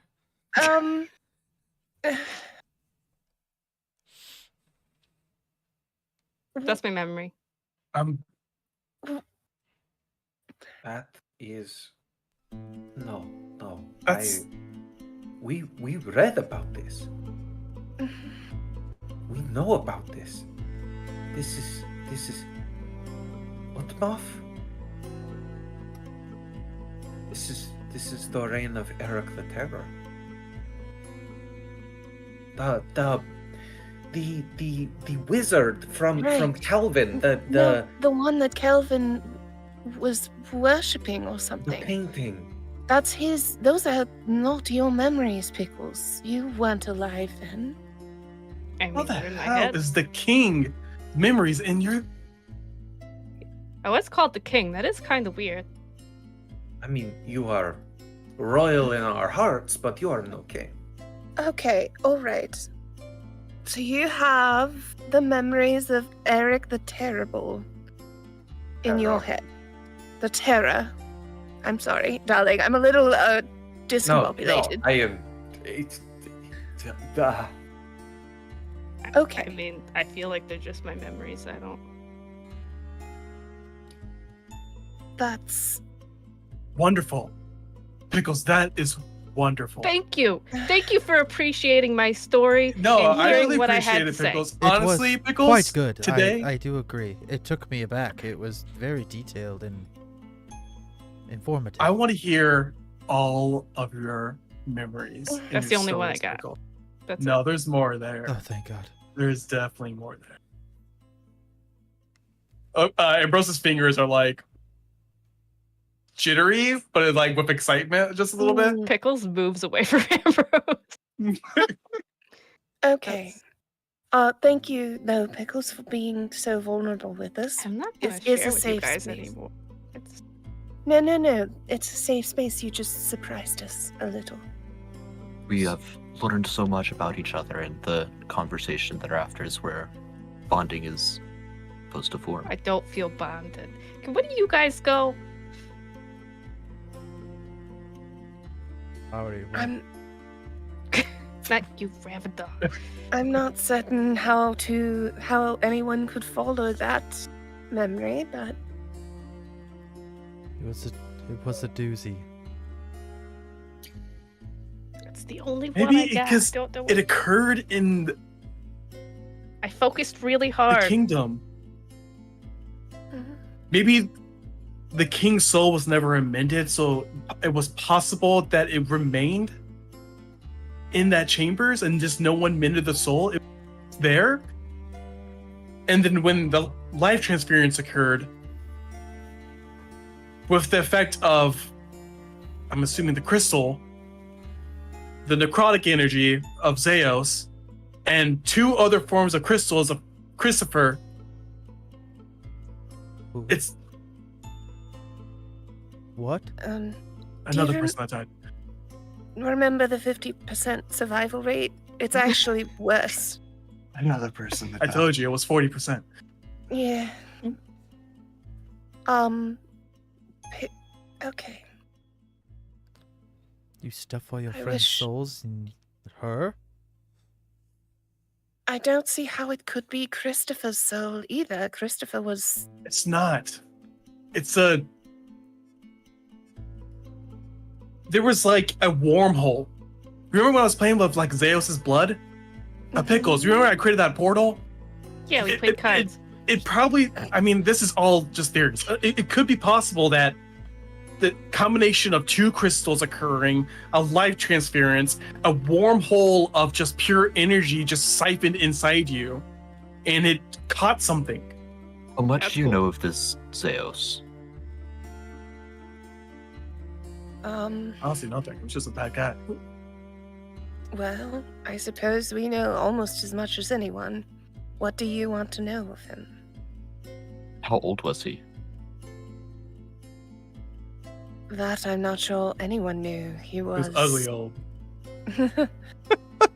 He had Ugly old. ruled. He No, had but- ruled over Northwatch for 40 years. But we suspect that he was some sort of crystalline vampire. He seemed to survive on sucking, for lack of a better term, the essence out of people. No, it was Crystalborns. So why is he siphoning Crystalborns? I have I- heard that some people snort their powder for a narcotic effect.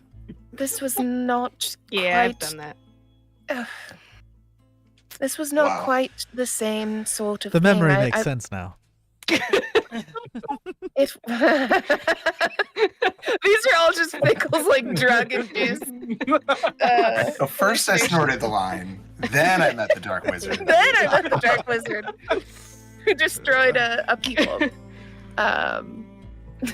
Sorry, I got totally derailed from my train of thought by imagining Pickles just doing a lot of drugs and then being like, "I'm Eric the Terror." Now. No, I saw him do this. It wasn't snorting the dust after their deaths. It was more akin to what I do or can do. the stealing of essence. Only his was obviously much more profound than mine.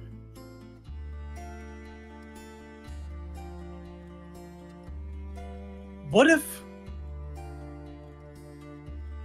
Cruciborns just could tap into just a different plane? It could be something as simple as that. I feel like that's not simple. Mm-mm. I mean, why? You're the closest things to crystals, to Right.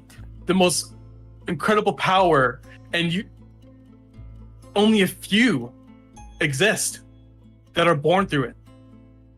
I mean, Right.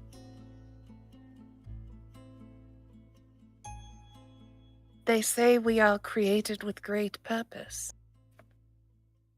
But, of course, no one knows what that means.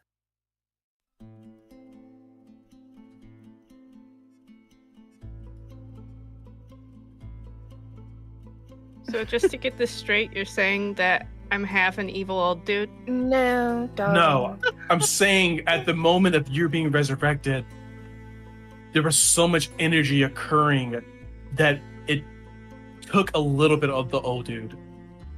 It could be Okay. something else. I mean, I'm just Okay, shooting so other like ideas. 10% evil old dude. No, maybe like Old dude. 0.005%. Very Could slim. it be like an imprint of memory, a shadow, That's what I was wondering. gust Perhaps. of wind through the soul?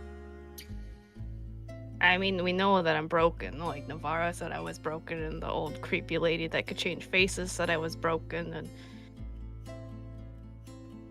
that's something to do with the soul, I think. So, who knows? I personally feel great right now. That was a cool memory.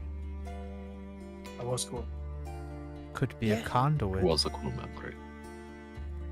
I was wondering, perhaps because you died in the way that you did spend some time on the other side. Perhaps that combined with maybe you brought some memories back, but not their soul, perhaps. Just a fleeting image of something strong on the other side? I don't know. I wish Navarro were here. What if it's not a sliver of soul? Maybe a message.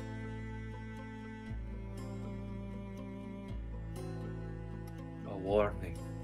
Mm. I mean, the closest people that are close to godliness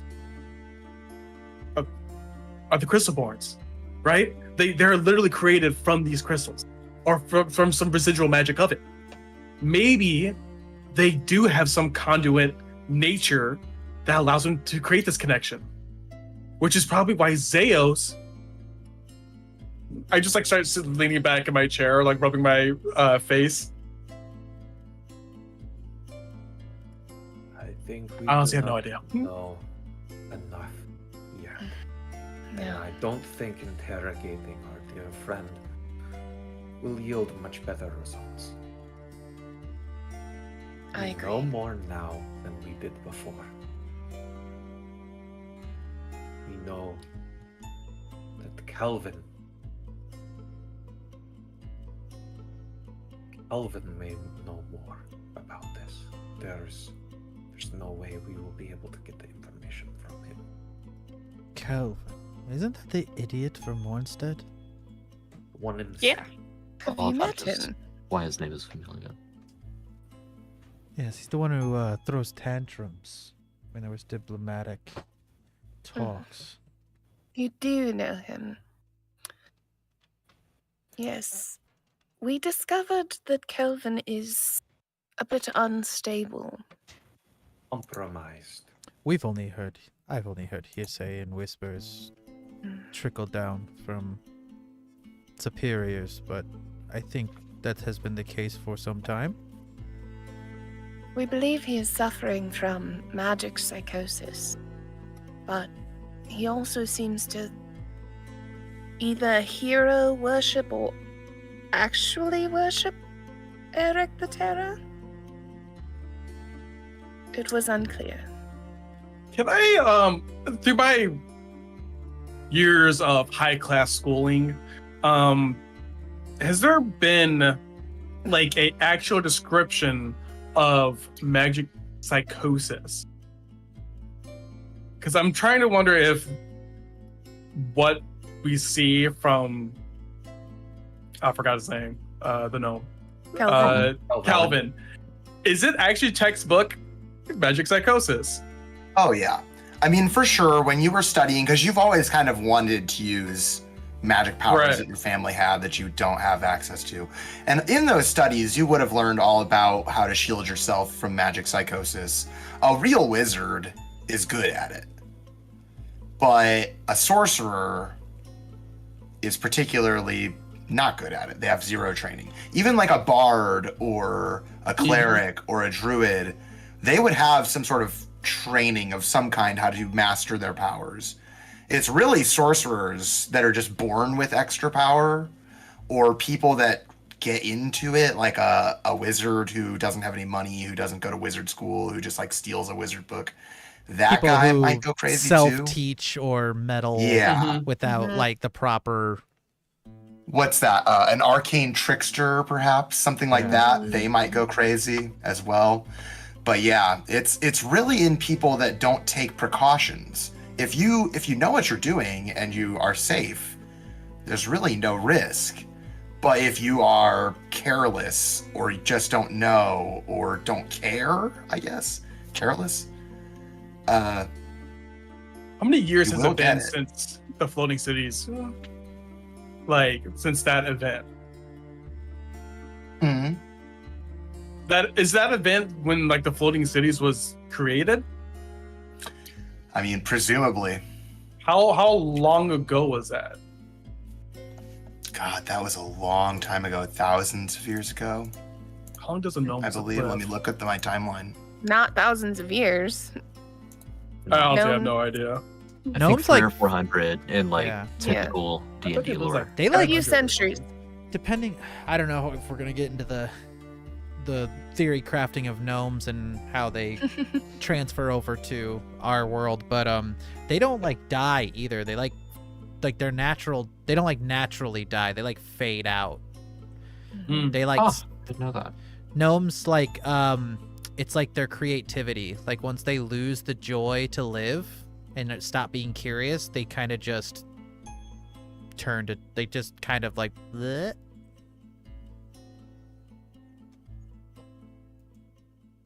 Like fade, like they just crumple, like turn to dust. Mm. So they can look like exuberant and healthy all the way up until like basically when they die. Depending on the lore, I guess. Trying to find my timeline real quick. I have it somewhere. Resources. There it is.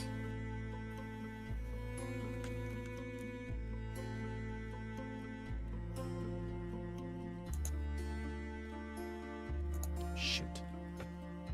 So Okay, I'm wondering so- if like that event caused magic psychosis, like using those crystals, Mhm. like would Good thought. absolutely rot your brain. Like it's just magic Um, that's too great for you to even use. Andy, I don't know how much of that you collaborated with Cody on beforehand, but the crystals, did they seem like the ones in the Crystal Crown from the original trial? Or were they literally just like some crystals? Crystals not capitalized. Like crystal fragments. Ask God. Great. Which one? Which one? The master. I have no idea. Hmm, I'm just learning all of this too. Alrighty. According to my timeline, it was about 1,000 years ago. Hmm. Okay. As it is 3,389. And It would have been in 2253. Was when the sundering happened with the elves. So, I mean, quite a long time ago. There are elves around that would still remember it, theoretically. They'd be extremely old. But not gnomes. I mean, like TJ said, it's possible. It would be, like, extremely, extremely rare. Yeah, It would take some sort of an insane genius to live that long. Yeah. or just Or an blind intense focus on a singular task. Right. Yeah, like, you'd have to be, like, really, really, like, almost crazily focused or whatever, Mhm. but theoretically. Magically, crazily focused. Like, magically, Insight check? psychosisly, crazily. Mhm. I'll make an insight check, please, with my intuition. So, random question. Did that portrait of Eric the Terror look anything like Zeus? The portrait, I believe, was actually of Vinny Utmoff. Oh, Is you're that right. You're right. So we don't know. Oh my god. What if Zeus was Eric the Terror? And Pickles got a little bit of his, like, Jamba juice on him. essence. Yeah, when she got murdered. A little bit of his shlorm. I mean, we could try again. I pull out a big vial of Zeus's blood. No. I thought you were gonna say a knife and stabbed. What is that? Right, that was not in character. That was just Katie having a Oh, moment. sure. Well, this has been a fun conversation. Can we go back to this fun thing? Yes, we still have to hear from two of you. Eric looks at Ambrose. I call on Ambrose. Atreus goes share back it to up. playing his dulcimer. Ambrose, I called on you. You can't take it back. I don't have any memories to share. You don't remember anything I after that. yeah. Tell us something about Evangeline. Or about her stupid fiance. Ooh. What about your first crossbow? Your first invention. I can keep going. You don't want to hear that story. Well, now I do. I think we all do. Okay. Ambrose gets up with, like, rolled shoulders, walking to the podium. Or whatever, the little We've section where you erected in the stand, middle of the wherever it is. The Whatever. downward slope.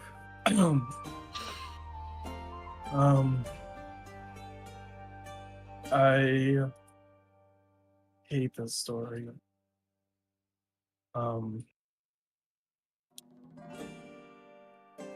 About the age when I was 16, I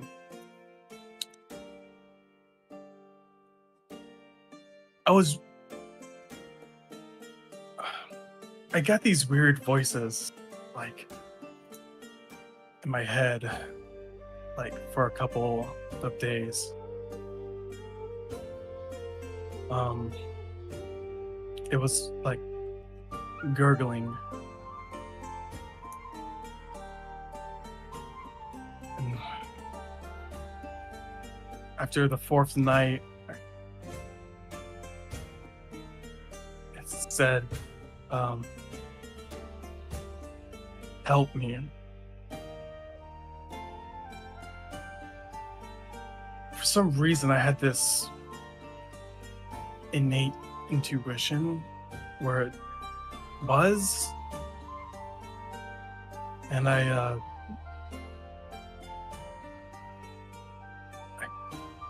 my curiosity just led me there. I left my home, I walked, and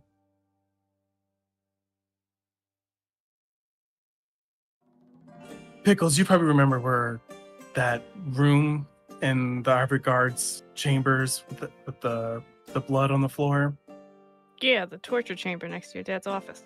Yeah, that's not the torture chamber. That's the interrogation room. Oh. Deeper below.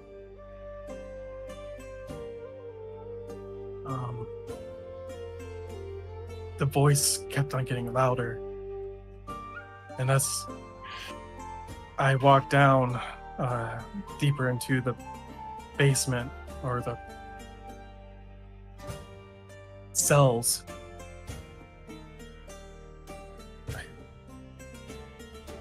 I saw its eyes staring at me, its face covered in tentacles.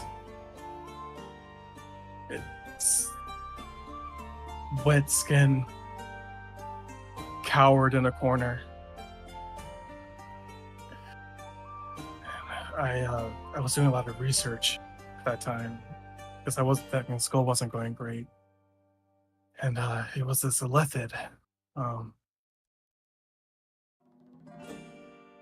Its mouth was cut open, beaten, frail. I hesitated and I didn't know what to do. I was scared. And then I felt so bad. I took my keys out. It's funny, the guards are so bad. They just leave the keys literally down in the cells, and I took it out, and the moment I put the key in, I turned it. My father was like following me. He goes, "Ambrose, what are you doing?" And I freaked out, and I looked at him and made up an excuse. I was like, "Oh, research."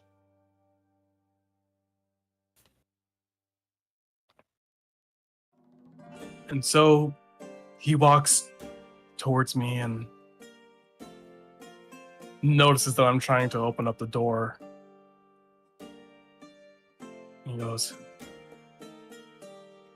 "If you want to do research, then we'll do it now." Grabs my hand, makes me open up the door. And he drags out that creature. And he makes me dissect it.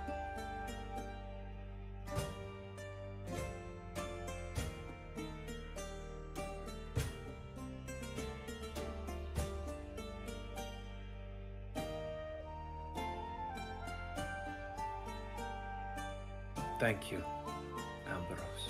Yeah. I didn't want to share. I'm sorry, guys. That's literally all I could think about for the last 2 days. Thank you for telling us. It makes me understand you and your father better. You are Thanks. a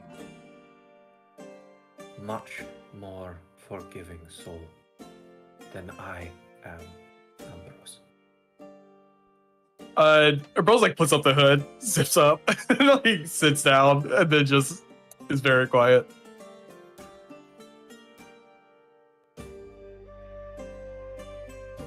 Well, I guess that leaves me, right? Since we're sharing our sad and slightly terrifying stories, I'll try to keep this one lighthearted, but let me tell you that it's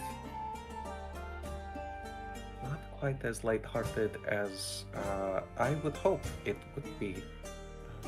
But it's the only thing that I can think of right now, given our current circumstances. I spent most of my days as a child, a kiln-led, studying song, obviously, but also learning skills from traders and travelers that would come through the village, I spent a lot of my time caring for the elders and helping learn how to prevent the forest fires that threatens the village yearly. The seasons are rough on the Takari wilds. And one such traveler, her name was Quill. And Ferric reaches up into their antlers and slides a ring off of it that seems to be carved all out of pure marble. And kind of flicks it up in the air and lets it shine in the firelight. Quill was one of my favorite travelers. She would always tell me stories about pillaging and sailing and wandering the ocean, just combating waves. And I had never seen the ocean before. I had barely ever been outside of the wilds, and every time she came to the village to trade, which I was very thankful that she was not pillaging, she would pull me up on her lap and she would tell me all these amazing things like krakens and mermaids, and she is who I learned how to fight from. See, the kiln, we are not very combative. We craft iron, but never blades. But seeing that sword on Quill's hip, it was exciting, it was new, it was, for lack of a better term, edgy. And one day I stole a basket of fish. Just fish from the river, nothing fancy. I stole it and I ran to the edge of it, the village. And I said, I pillaged this. Did I earn my keep? Can I join your ship? She goes, oh no, you must take these fish back. They are yours to eat. You earned them. You caught them. You must share them. And I was dejected.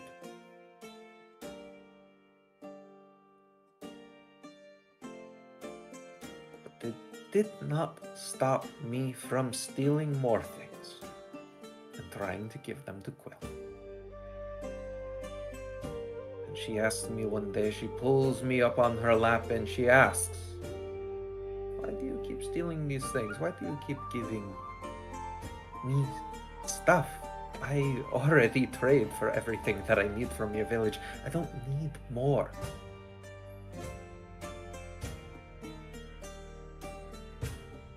I just wanted excitement. And I don't know why I blurted this out, but I said I want to learn how to use that. And I pointed to her sword. And she laughed. And said, if I could make a sword, she would teach me. And I made one. Out of shitty timber and pine tar and bone. I made the sword. And when I showed it to Quill, she laughed. Right in my face, so gregarious, so loud. I felt it shiver my insides. But it was a good laugh, I learned. And she taught me. And when she left my village for good,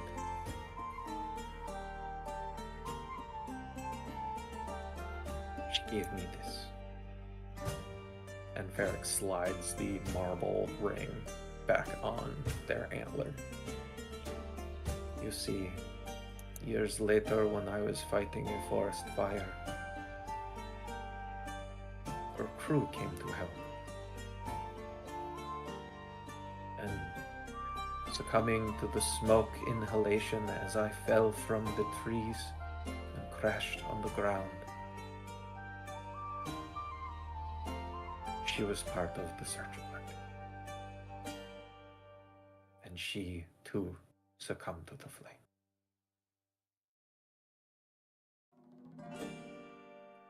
A little while later, Spunk found it. And we traveled, and we drank, and we fought. And I got a much better sword. Now we're here. Cheers. Drink up, everyone. More You all- pours the biggest glass. Right. Good story. You all raise a glass. And I think that's where we're going to have to call it for this week, everyone. Thank you so much for sharing all your stories. It was really amazing. I'm like still processing everything. Right. It was really great. Quite the lore drop. A couple Yeah. lore drops I didn't expect. Yeah. But yeah, thanks everybody for playing. Thank you everyone for watching. We are live every other Sunday on YouTube, 7 p.m. EST. Catch us on all the podcatchers. We publish every Monday. We moved our publishing date to Mondays now that we're live. Monday. And make sure to check out all our other pods. Homebrew's new campaign just launched. We've got Sanity Damage. Sanity Damage is coming to live on the 20th. Hell yeah. So make sure to get in on that. Nice. And World Weavers is going to come back too in August. So stay tuned for that. We've got quite a publishing schedule for y'all to check out. We'd love to hear from you, so come jump into Discord, discord.gg/the Homebrew Podcast. We have an awesome community growing. Come jump in, tell us how much you loved today's episode. Who had the best story? I'd love to hear your perspective on that. If you have a couple extra dollars, couple extra Ortimalian silver lying around, go check out our Patreon. Patreon.com/the Homebrew Podcast. Or patreon.com/the Homebrew. $2 gets you access to all kinds of cool stuff. We have monthly PDFs, shout outs, all kinds of stuff. This is a homebrew live show, and our sponsor is FanRoll Dice. Get yourself some dice. FanRollDice.com. Use promo code homebrew at checkout for 10% off. And remember, everyone, you are loved. You are loved as much as Pickles loves giant frogs. You are important. You are as important as the traditions the master has laid forth for us. And, you know, even even people who don't believe in the master anymore can still find use in his teachings. And you matter. You matter as much as God. I don't know. You matter as much as the crystals themselves. I know I like to go back to that a lot, but the crystals really are the most important thing. Oh yeah. Mm-hmm. Thank you for joining us, everyone. See you guys in 2 weeks. Bye, everybody. Bye. Bye, guys. Goodbye.